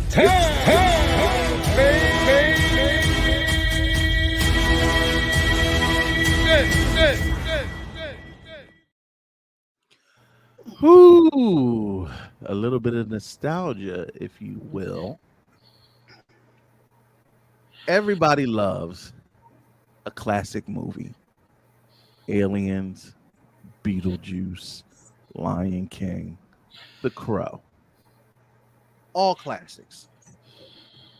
Can we all agree that those either cult classics or mainstream classics? I think Alien and Aliens, absolutely mainstream classics. Lion King, probably the most recognizable Disney cartoon movie of all time. Yeah. Okay, we all right. Head nods. I got to need my nerds to roll with me. Beetlejuice. Yeah. Mainstream and cult classic because the goths love it. Hey, how's it going? The emos and the goths love it. And The Crow, well, Yeah. I don't think it got the same amount of mainstream success as the previous 4, but The Crow is so classic and just the last time we saw Brandon Lee, and it's a solid overall movie. Mm-hmm. Well, Hollywood said, let's spin the block on these classic movies, and they have 4 versions, sequels, prequels, and remakes releasing in the second back half of 2024. Let's talk about them. We have the prequel to The Lion King called Mufasa, where we learn how Mufasa integrated himself into the Pride Lands and it's the story of his relationship with Mufasa and his adopted brother Scar, interestingly enough, and how they became estranged. Then we have Beetlejuice, where basically Michael Keaton will be reprising his role as Beetlejuice. Most of the cast, Lydia is returning, and I'm not too sure of the plot, but we'll get into that in a hot second. The Crow, it drops this week, releases Friday, and of course, it's Teffy said it's a full-on remake or reboot of the original Brandon Lee series, and Alien Romulus, which is what I have dubbed the Ridley Scott version of Rogue One. It is sandwiched. Thank you, Teffy. It is sandwiched between Alien and Aliens. That means it's Alien 0.5. Right, 1. Yeah, Alien 1.5. Yes, Yeah. So if you need a more childlike version of it, it's Lion King, Timon and Pumbaa. So Lion King 1.5. Yeah, Lion King 1.5. Which basically tells the story of a ragtag group of kids who are trying to get off planet, and they try to hijack a space station for its cryo units so that they can take the long, arduous deep space journey to a safer, more palatable planet. And they run into the xenomorphs. And of course, Wayland Tech does this fuck shit and things go awry. Teffy Wonder's going to kind of give you a breakdown. She already did on Instagram, telling y'all to go see the movie. But we're going to talk about it in short form and kind of give our opinions of it. If you've seen it, don't worry. You can talk about it in the comments. Try not to spoil too much of it because it did just release last week. We're going to talk around it, but this conversation is more so about, are these the kind of movies? So recently it's been brought up again about how superhero movies are killing the movie industry. Deadpool versus Wolverine did record numbers as a rated R movie.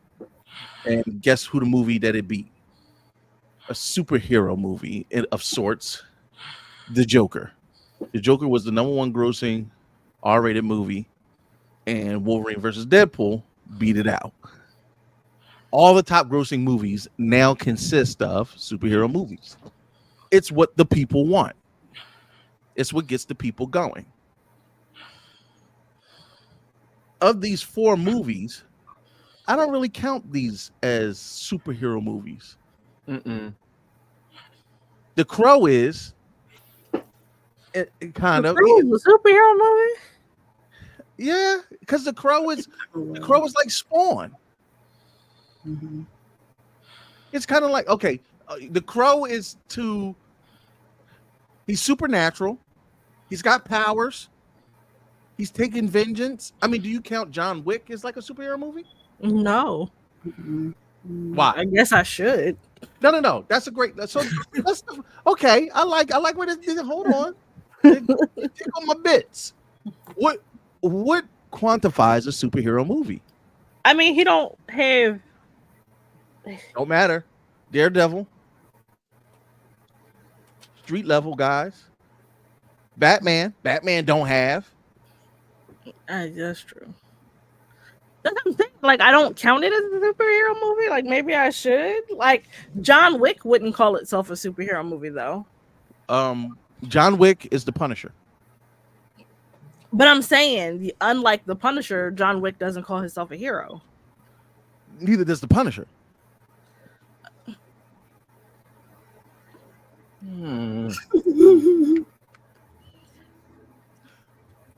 300. Would you count that as a superhero movie? No, but it's a comic book movie. I was gonna say that's a graphic novel. That was a graphic novel, yeah.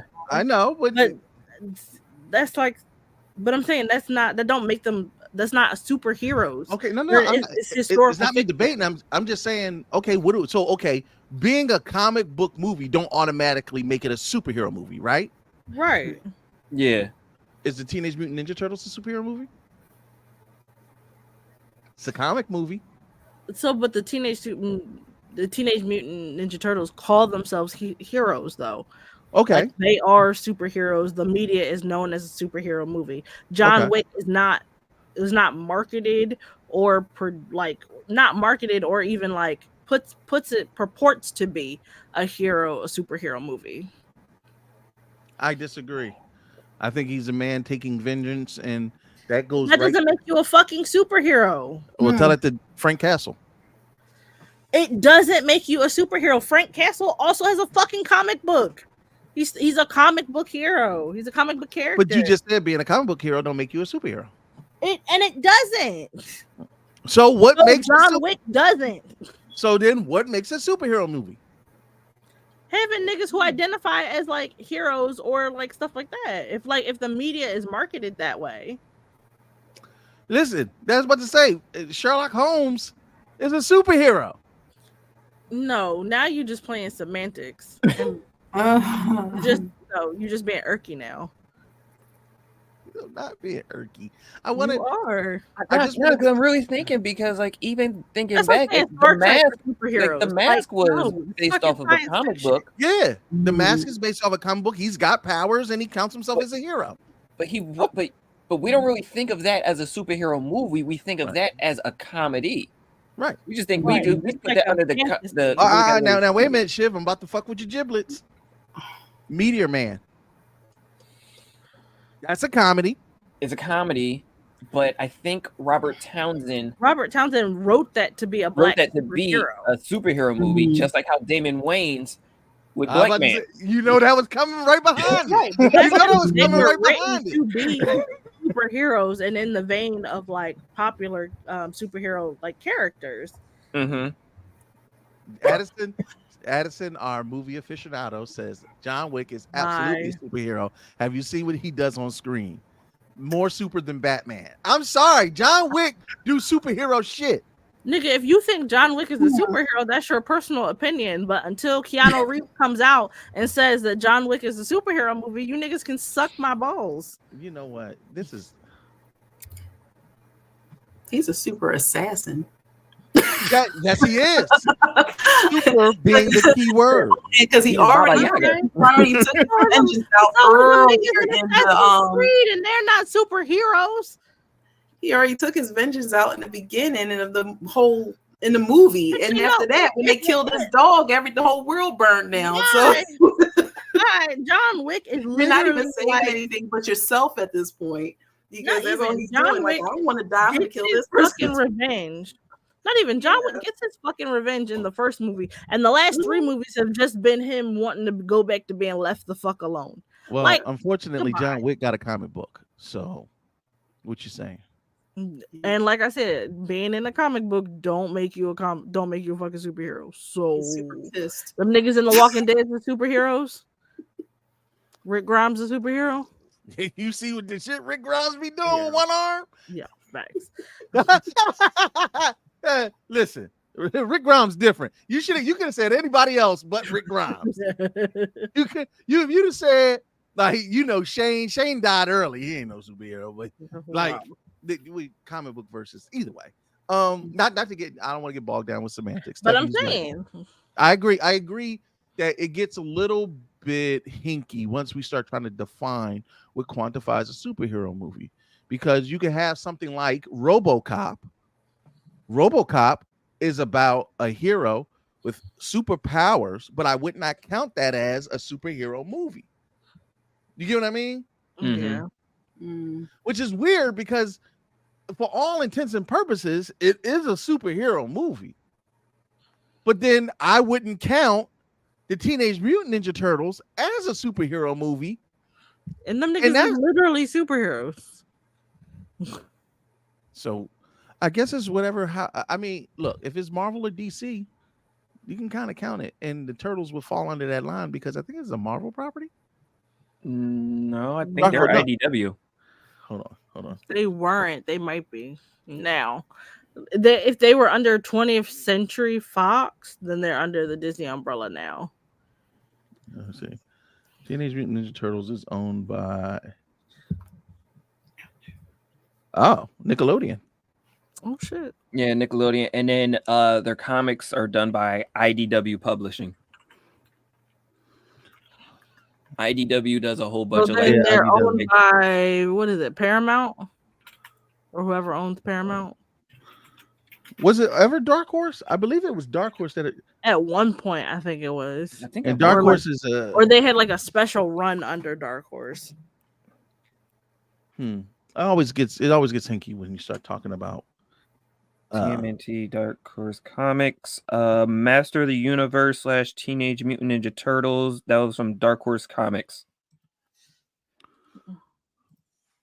well either they had a couple on with Dark Horse.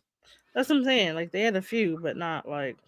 well here's the gist of what I'm trying to say. The top movies are superhero movies, and I mean like tried and true Marvel, DC properties, even some of the off stuff like Ninja Turtles and whatnot.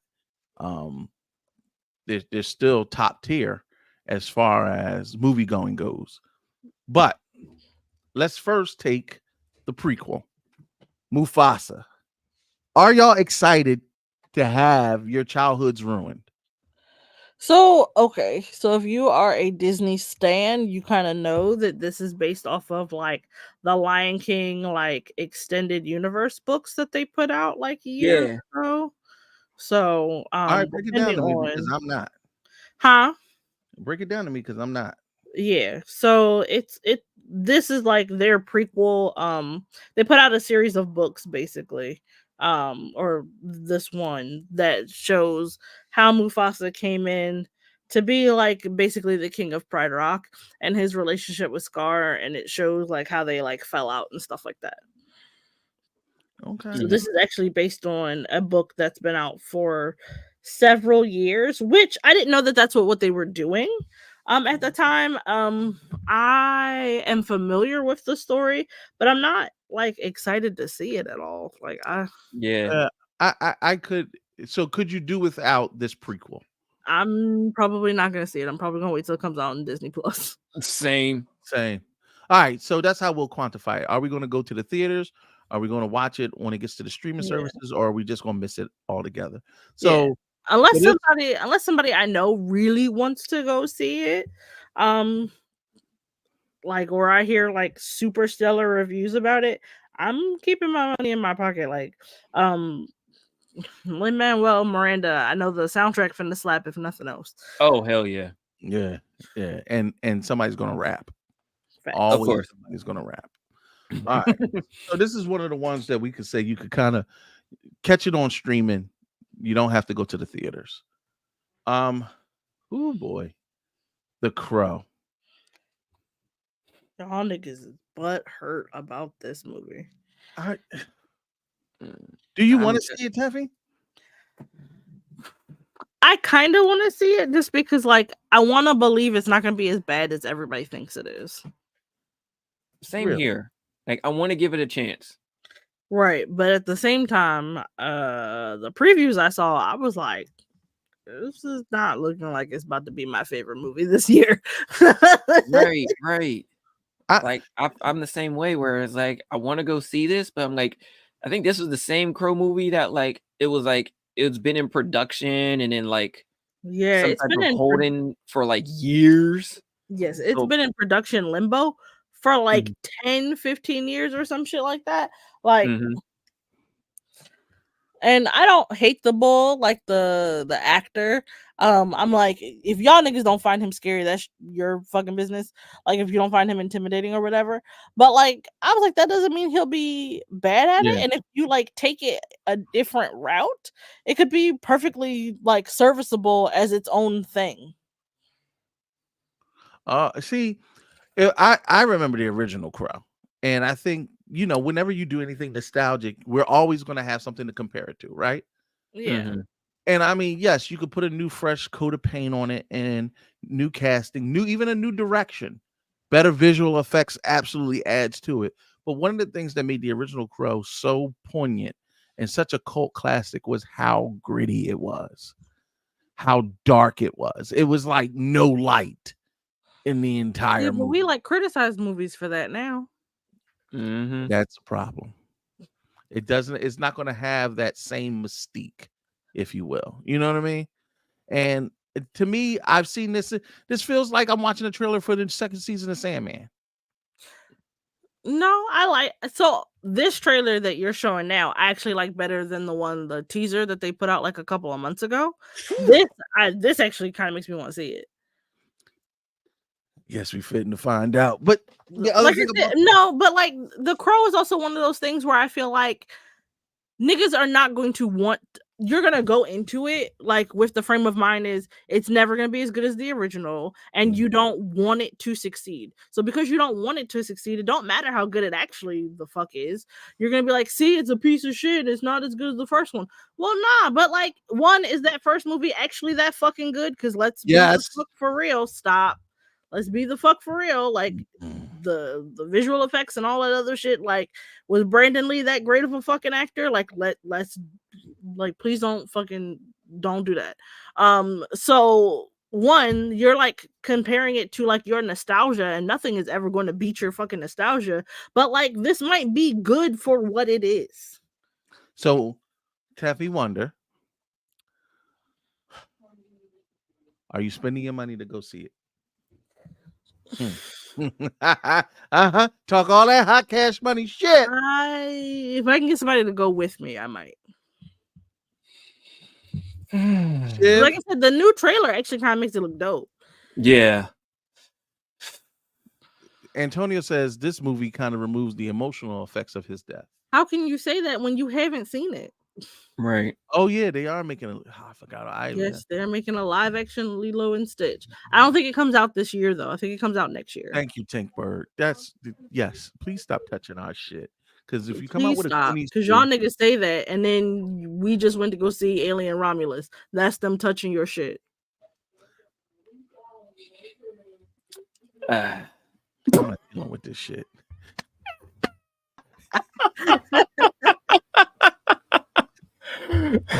Hate when she makes a good point. Just saying, if you gonna be a man baby about it, just fucking say that. No, the way she makes my nuts itch when she like it's the way that she lands the point and then looks at you like. Shiv, you spending your money to see this? I think I'm just gonna wait till it hits streaming services. It's like I'm still interested in going in seeing it, but I think I'm gonna just wait. I think I'm with you, unless two of my friends be like, "Come on, Kurt, let's go." Yeah, if over the weekend, if Teffy and Addison was like, "I want to go see it," all right, but I would not because you're gonna talk the whole time and ruin it. And you know I'm gonna talk shit about this motherfucker. Oh, that was ass. I would sound like Uncle. Oh my god. That movie was like two jungle bunnies dancing in the forest. Oh my god! I'm definitely not fucking. I'm not gonna sit with y'all though. I'm sitting. This movie does not smell like lemon pledge.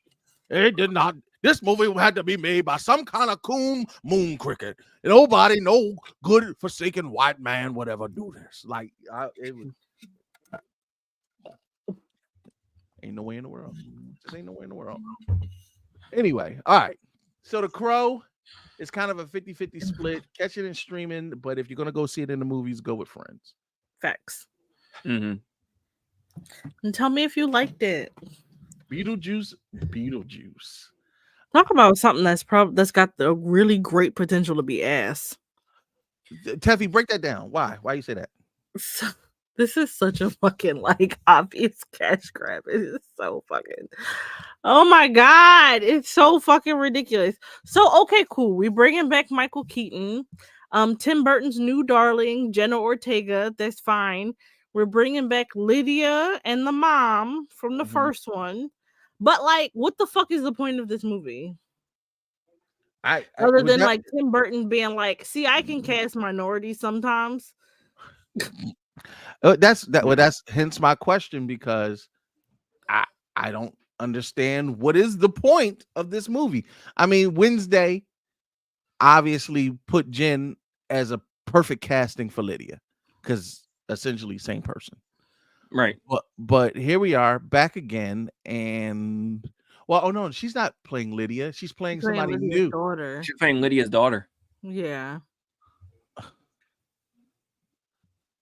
Yeah, that's why Christina Ricci is back in there Yeah. because I just she's re- coming Yeah. back as Lydia. I thought about No, that when it's I was like like, fucking bitch. It's been 40 years and you didn't get a new hairstyle. What the fuck? Who I got the don't same know. haircut as they fucking 16-year-old self? Be fucking for real. So what I love about Michael Keaton is big on as long as I get paid. Like recently, he was asked about the cancellation of Batwoman, and he was like, "I don't care," but the check was nice. Yo. I mean, I ain't mad at it. So I Yeah. mean, nostalgia, literally nostalgia, is the sole reason I would go see the sequel. Yeah. It's like there's nothing about this trailer that makes me want to jump up and be like, I want to see it. And worse yet, Michael Keaton says Beetlejuice isn't in this movie really heavily. Right. He said It's he a said- mother-daughter like Yeah. coming of age drawn with basically. Beetlejuice in the background. Yep. Right. He said Beetlejuice is played as a main character of the first one and will not be taking on that role because it's more about the mother-daughter dynamic. Actually, he's not even, I wouldn't say he's like the main character in the first one. Like he's the main antagonist for sure. But like the main characters in the first one is Lydia the girl, and Gina Davis and Alec Baldwin, like the dead couple. They're the main characters in the first one. So I say that to say, I'm glad you told me though that he's not gonna be featured prominently in this movie. Yeah. If I'd have went to go see it without knowing that going into it, I'd have been And been mad, pissed. Pissed. Edison says, "Were y'all mad when they made more Ghostbusters?" Yes, yeah, Actually, I was. yeah, I didn't. Yeah. I did not go see these last two Ghostbuster movies because fuck y'all. Well, I saw the one before Frozen, whatever. Frozen But- Empire. Yeah. But that Ghostbusters remake, chef kiss for nostalgia. That one. Stop. Staffy.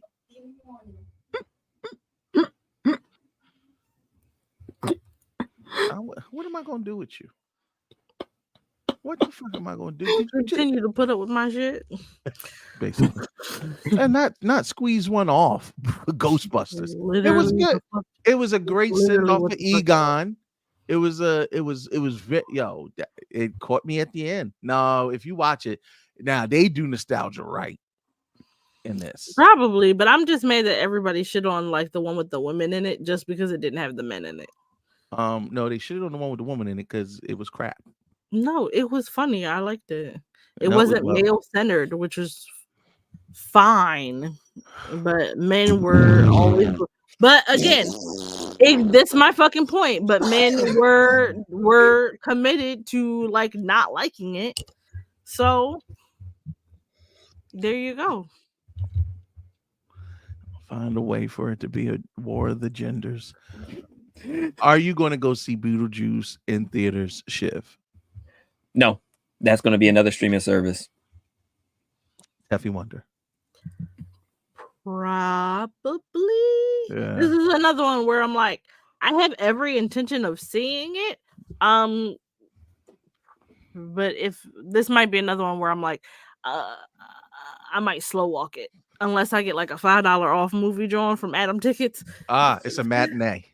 It's a $5 day. That's what I'm saying. Yeah, Yeah, I'm with like give me that T-Mobile Tuesday $5 movie ticket. Beetlejuice is in it, just not a lot. Yeah. Listen. I love Beetlejuice, but I'm also a realist. I love Beetlejuice for only one scene.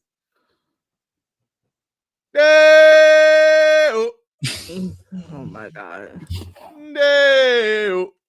Ridiculous. Did like coma, and if you don't have some shit like that for me in the second one, it's gonna be Shake, senora, shake your body right. Work, senora. Right, at this point, they would have to fucking resurrect Harry Belafonte for me to actually jump in the line, rock your body now. Okay, I believe you. Jump in. Listen, I'm just saying. Look, niggas don't even know the real words. We be making shit up that go along with it. It just sounds good to me. I actually knew the words at one point, and I think I forgot. Virgo's name is Senora.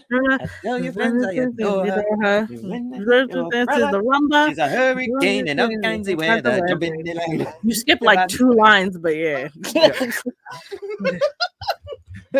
Damn, they said go get Harry, bring his ass back. Goddamn nervous. All right, No, like and that and the scene of him dancing to the whorehouse. I do that every time I'm about to get some pussy. I'm like, oh my god, today. All right, so last but absolutely not least. Now this one, Alien Romulus. I was a little worried. I was a little worried. My friend said, nigga, I want to see this. I said, Tef, I think I want to see it too. Walked into this with, I don't want to say low expectations, but definitely I went in with an open mind. Listen, nigga, I was like, if they could make Prey as good as it was on Hulu, I was gonna give Petty Alvarez a shot with this one. And I'm glad that we did. Listen, this a movie. Yeah. This gives you all of the flavor of Alien and Aliens without getting hokey like Aliens 4 and still keeping it as gritty as Aliens 3. Mm-hmm. But giving you the payoff that you need from the first 2 good ones. Yeah. I feel like Alien and Aliens give you end of movie resolutions that you're okay with. And at no time did I ever feel safe watching this fucking movie. Teffy, would you agree? I would say the second they got to the space station, I was like, oh, no. This is not going to go well for you at all. I think me and Teffy, you know, black people, we talk through this shit. Me and Teffy kept saying, oh, look at this. No, they being white. They being white. No, don't do. When you got to talk to the screen, when you got to talk to the people, like, what the fuck are you doing? And this was the only smart nigga. Never mind. Y'all, look. Damn. This was yeah. Oh, they showed that in the trailer. Yeah. Listen, it gave you what it. How do y'all say it? It gave what it was supposed to give. Exactly. It gave, the kill scenes are worth it. The blood and guts, the gore, and the lore. The lore is what really gets you. If they don't show it in the trailer, you'll see some people that you'll recognize. And I think what me and Teffy was really most excited about was that this was a relatively new cast of stars. Nobody so the girl that plays the girl that plays the bull sister. Mm-hmm. Spoilers. So she played Dora the Explorer in the live action Dora the Explorer movie. Oh shit. Yeah, so I didn't know that, but that's her, and she was in something else recently, so she's coming along swimmingly, like acting wise, and she's Hispanic. The girl Eileen Wu, the one with the shaved head, is Asian, and then like the guy who plays Andy, the android, is black. I was like, come on now, representation. Like half of the main cast was perfect persons of color. I was like, let's do that. And in a space saga, that's the way it should be. Mm-hmm. It just makes sense. Looking at you, Disney. Well, actually, no, this was 20th century. So technically this is under the Disney umbrella. Yeah. They do better still. Listen, looking at you, all those other movie studios looking at you, Star Wars fans who fucking don't think brown people belong in space. Yeah, we definitely belong in space. Who got the Acolyte canceled because you didn't like black women? Fuck y'all. But right? No, like Alien Romulus, absolutely. Even though there were people of color, Their race had no bearing whatsoever on the No, movie. it was just a good ass movie with good ass actors. Kim said, "Is there any Prometheus eggs?" So there's a Don't do it. Prometheus reference, but I won't say what it is. You got to go see the movie. We said this one was going to be spoiler free. So I don't like. You're like the Acolyte wasn't really that good. Yeah, but the only taste you got is in your mouth, and even that is questionable.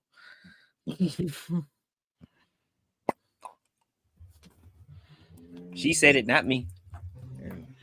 God damn. Taffy Wonder serving. That was not demure. It wasn't cutesy. It was not cutesy. That was not low key. Bye. No, He like it when I talk to him like that, though. I know. Look at it, dig hard right now. I was highly impressed at how well this was sandwiched between such two classics, because if you're going to talk about the best in the franchise, and Aliens has a lot of movies in their franchise. Yeah. This right here, 7, not counting Alien versus Predator. I put it like this: this movie is the third best of the franchise. Absolutely. Aliens, Alien, and Alien Romulus for me. I disagree. I would say so. Watching Romulus gave me a better appreciation for the very first one. Oh, so you think Alien is better than Aliens? Yeah, so I think it goes in order: Alien, Aliens, Romulus. Really? All right, so we're getting ready to wrap up. Head nerds in charge. I'm not gonna deal with this slander. Y'all got black women out of Acolyte. I got black women out of HNSC. So no, get the fuck out of here. Nigga. Are you serious? Nothing's better than Aliens. Literally the first one. You wouldn't have the second one without the first one. Doesn't matter. I don't care. You're not even wouldn't have me without my daddy, but I'm a better man. Fact. You're just coming with your opinion. Aliens is widely regarded as the better of the two of the franchise. That doesn't make it true. That's just how niggas feel. That's how you feel. Again, you wouldn't have I won. No, so first of all, go through the story beats and tell me which ones are better than the first one, other than there's more guns and explosions than the first movie. Sold. Right, but that doesn't make it better. This means there's more guns and explosions. Sold. You just again. Which is better, Anyway. Terminator or Terminator 2? Terminator 2. You know why? But not because of the explosions. What? Not because of the explosions and stuff like that. It has a better. There's a whole different villain in Terminator. Are you fucking kidding me? There's a Literally, whole different T2's villain. Was bigger, badder, more.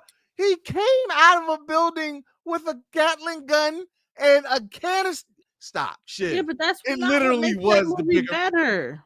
No, you know what? Terminator 1 and Terminator 2 is akin to Aliens 1 and Aliens. No, what are you talking about? Aliens 2 isn't even the same fucking genre of movie as the Hold first on. Hold on. Here, would you let me slow walk it? Can I slow walk it, Teffy? Can I slow walk it? Hurry up. So Aliens is a horror thriller. Would you agree? Would you I just need to know if you agree. Mm-hmm. Okay. Terminator, go back and watch Terminator. Actually, a sci-fi thriller, but yeah. Okay, sci-fi thriller. Go back and watch Terminator 1. That is literally a horror movie. It plays like Alien.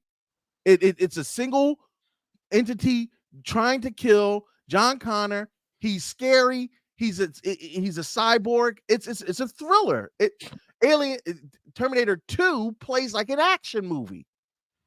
And so does Aliens 2 play like an action movie. They're both they're perpendicular in concept. They're parallel. Well, that's what I said. No, I would say the first Terminator is more like a sci-fi slasher because it's them running away. And he's not after John Connor, he's after Linda Hamilton's character. She just happens. Yeah, she's after Sarah Connor. So, and like it reads like a slasher, like you just running away from one villain like the whole time. And that was Alien. Right, which no, but that was also Terminator 1. No, Okay, it's so not. Alien wasn't them basically running away from the alien the entire movie? No. What was they doing, Tuffy? Playing tiddlywinks with the motherfucker? Oh, Did so they that play just patty cake shows with it? that just shows you haven't fucking watched the movie in forever. What are you talking about? When's the last time you watched the first Alien? It's not been that long. But you can't tell me though either. It was stalking and killing them throughout the whole ship. Am I wrong? When's the last time you watched the first Alien? That is irrelevant. Am I wrong? When is the last time you watched the first Alien? I've watched it in the last 4 or 5 years. Okay, pudding. Teffy, am I wrong? Does the alien, because it was one alien, it got on the ship because the ball hops on the table. Once it chest bursting, the motherfucker scurries off, and then the rest of the movie is them trying to get it off the ship. Am I wrong? Kind of. Am I wrong, Teff? It's them trying to figure out how to deal with the situation, whether they want to abandon the ship or if they're gonna fight it, like, and how to fight it, how to get away. You give me gas. I swear. You welcome. You need to let a little pressure out. Yeah, you're looking backed up, baby. How do you say? You're looking heavy, baby. You're looking heavy, Curtis. You're a little bloated. Go ahead, blow that thing. But that's Terminator 1. Terminator 1 is like, how do we get away from this thing? What do we do? How do we figure it out? And then there was some weird ancestral, my daddy that I sent back in time is the reason I'm here kind of thing going on. And ultimately they destroyed the Terminator. They destroyed the Xenomorph, and it was just one. Then in the sequels, multiples. Right? Goddamn Skynet. Bigger guns, bigger explosions. They didn't even have guns in the first one. Right. In the first Alien. Right. That's what I'm saying.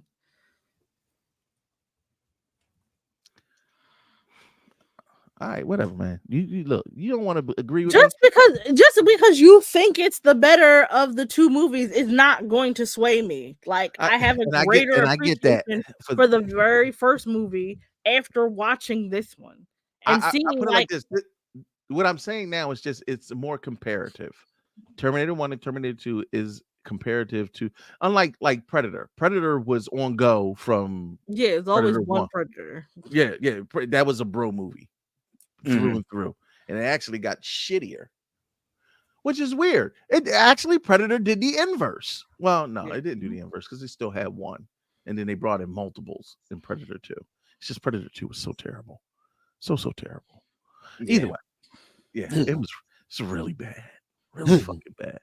I would love to see. This is a side point. I would love to see an Aliens, Predator, Terminator, RoboCop movie. I don't know how that would be amazing. How? I don't know. Worst movie on the fucking planet. It would be amazing. A fatal 4-way between them. It would debut on Tubi. It would be amazing. I'll be the first one to watch it. That'll be a Tubi Tuesday. So I would request off work just to watch that with y'all. Actually, they said Ridley Scott said that like the Blade Runner universe and the Alien universe are like one and the same. I believe that because of the androids. Yeah. Synthetics. Mm-hmm. Not robot. Do you see because robot. Listen, we've always said for years who would win between Terminator and RoboCop is not finna win against niggas with acid blood. Shut the fuck up. No, but who went between Terminator and RoboCop? Not true, because remember that motherfucker has got heavy machinery. You got to get close to him, and he's got a targeting system. What are you talking about? They spread the fucking acid sprays. I don't care, Tiffany. Shut your ass up. You just mad because I'm poking holes in your little fallacy fantasy. No, ain't no. Oh, wait a minute. Ain't no holes in my phallus. Hopefully there's one. That's actually a very good point. Thank you, Tef, for I knew it. There is a RoboCop versus Terminator video game. Oh my god. Yep. Found it. Sega. Wait, seriously? Yo, yeah, exactly. Now what? Come on, y'all. This shit. And you think adding aliens to this would be? Listen, first off, let me just say that God. I am an old nigga. I remember shit. When I say RoboCop and Terminator were intertwined, this was the thing. Like Aliens versus RoboCop. I mean, RoboCop versus Terminator was a big deal. And even then, we started to kind of talk about Predator versus Aliens, but we never thought that they would put a crossover movie. You know what I mean? Right. I'm just saying. I'm gonna see if I can get through the playthrough. I'm not sure at what point Terminator. Oh, there it is. Yep. He just killing regular I'm gonna niggas. say he's just there. killing regular Hold people. on. They got the red blood. Look, goddamn it! This is RoboCop versus Terminator. I don't know where he's going to actually fight the RoboCop. I mean the Terminator. Maybe it's at the end. Don't judge me. Kind of hard. Oh, there it is. Oh, there it is. There we go. Come at on. the end. Like, but even that, he's not. He's Look. It was a shitty Contra. Mhm.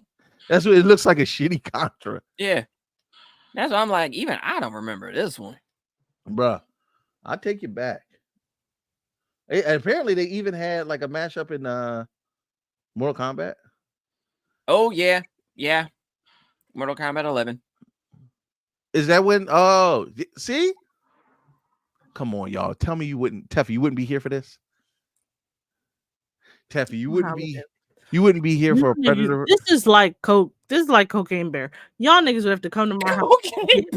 To take me to this fucking movie. Come on, Teff. You wouldn't be with this. I didn't fucking like RoboCop. A fucking white man in a goddamn robot suit just going around killing more niggas, because that's exactly how the fuck it would go in real life. You didn't what? Nigga, I don't have a penis. I'm allowed not to like your little bullshit male fantasy dumb stuff. Thank you for tuning in for Headlines in Charge. I can't do this. I'm not too tired to do this with you tonight, Effie. Y'all tripping. I love this. The ability, if you can mash something up and it not seems like way over the top. Literally put a helmet. We love crossover. Tell me you didn't like crossover episodes. I didn't say that, but I don't give a shit about RoboCop, let alone him crossing over with one of the worst sci-fi franchises of all time. Because Terminator ain't been good since what, the second one?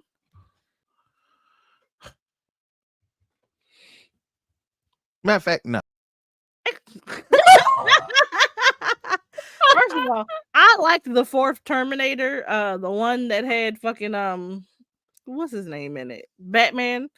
I like Christian Bale. Yes, so I liked that one. Oh, it was Terminator. What was it? Terminator Salvation. Yes, it was okay, and the Sarah Connor Chronicles was popular the fuck on TV. But let's be the fuck for real. The Terminator series ain't been good since like what, the early 90s, like.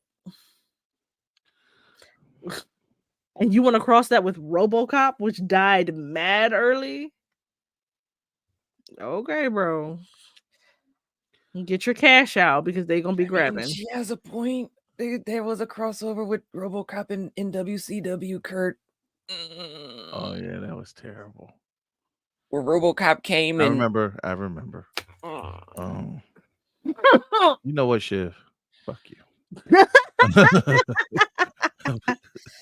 Don't be bringing up valid points to support Teffy. Look, let's get back to the meat and potatoes. Alien Romulus. Shiv, would you see it in theaters? Nah, because I'm not a horror person. Oh, so you a bitch. Okay. Damn. Definitely go see it in theaters. It's fine. It's fine. Not versus 18. Addison. Wow. Wow. Dominic Toretto's gonna win. I was about to say, now you know Dominic Toretto and the fam coming out on top. Coming out on top. They can do Family. Listen, these motherfuckers is gonna go to Talk Mordor. about fucking superheroes that are not actually fucking superheroes, because they ain't no goddamn way. Yeah, Dominic Toretto that's a superhero movie. These motherfuckers drove cars in space. Like, what the fuck? Right. To this day, I don't know how we've gotten to where we've got with Bitch, franchise what do you do about for cars. Halloween that you don't watch scary movies? No, like it's not really the fact of like scary movies. Like I'm not a fan of jump scares. Like I feel like So a you're lot not of a fan of scary movies. It's something I'm working on. I'm working on it. I am working on Tev. I've been working on for the past like 5 years. I've been working on this because I like. But like, listen, if y'all was to go to like a haunted house, like the Bates Motel, I wouldn't go. I wouldn't go to y'all. Guess Go with what? y'all. Me neither, because I'm black. So you went with us to the John, the Eastern State Penitentiary. Yeah, but that's only because my niece was in it. That was it. I just wanted to make sure the demons wasn't coming with her home. Wow. Look, y'all, we get ready to wrap up and get up out of here. As always, Go to our website, check out my article from a few years ago. Scary movies for people who don't like horror. Yep. We'll drop Crybaby like that. Chiv. I'm gonna tag that onto the stream. So if you want to check it out, y'all can just it'll be in the comments a little later on. But before we get out of here, Shiv, let everybody know where to follow and support you, bro. All right, you guys can follow me on YouTube and Twitch. Black Shivers Nerd on both. I'm going back to the streaming on Fridays, Pokemon Fusion Fridays, where I have this man is my rival in the Pokemon games. I named the rival after this man right here. So as you should. Okay, right. And so we're dipping into the Pokemon games and some of the fan-made games that have been made. So keep a lock on the YouTube channel, y'all. And the Five Nights at Freddy's gameplays will be coming back. I might watch that. And as always, Teffy Wonder, please, baby. Babies. Make sure you follow me at Teffy Wonder. Listen, we go live every Wednesdays, 8-ish, 9-ish. Just show up on Wednesday. We'll try and be there. I promise y'all. You can follow me at Teffy Wonder on my Instagram, TikTok, and sometimes on Twitter. Now that House of the Dragon is over, my life meaning has dipped a little bit. So tell me what you're watching, so I can get into it, and I should go back to that pretty soon. You can also follow me on my Facebook fan page, Teffy Wonder the Mocha Mermaid. It is back to school season. I am not adding you niggas so that you can see where my kid go to school. That's my purse. I don't know you. Boy, let's rumble. That's my purse. I don't know you. Y'all already know what it is. It's your boy King Kurt live. We got 2 more episodes left before we hit 300. And then we might take a little break and come on back and spin the block. But we really appreciate the love and support. Everybody pulling up for tonight's episode. Know that it is not always easy for us to get things together every single solitary Wednesday, but we do it because we love you. Give us our money. So please continue to support. And remember, always be demure. 9, 8, 7,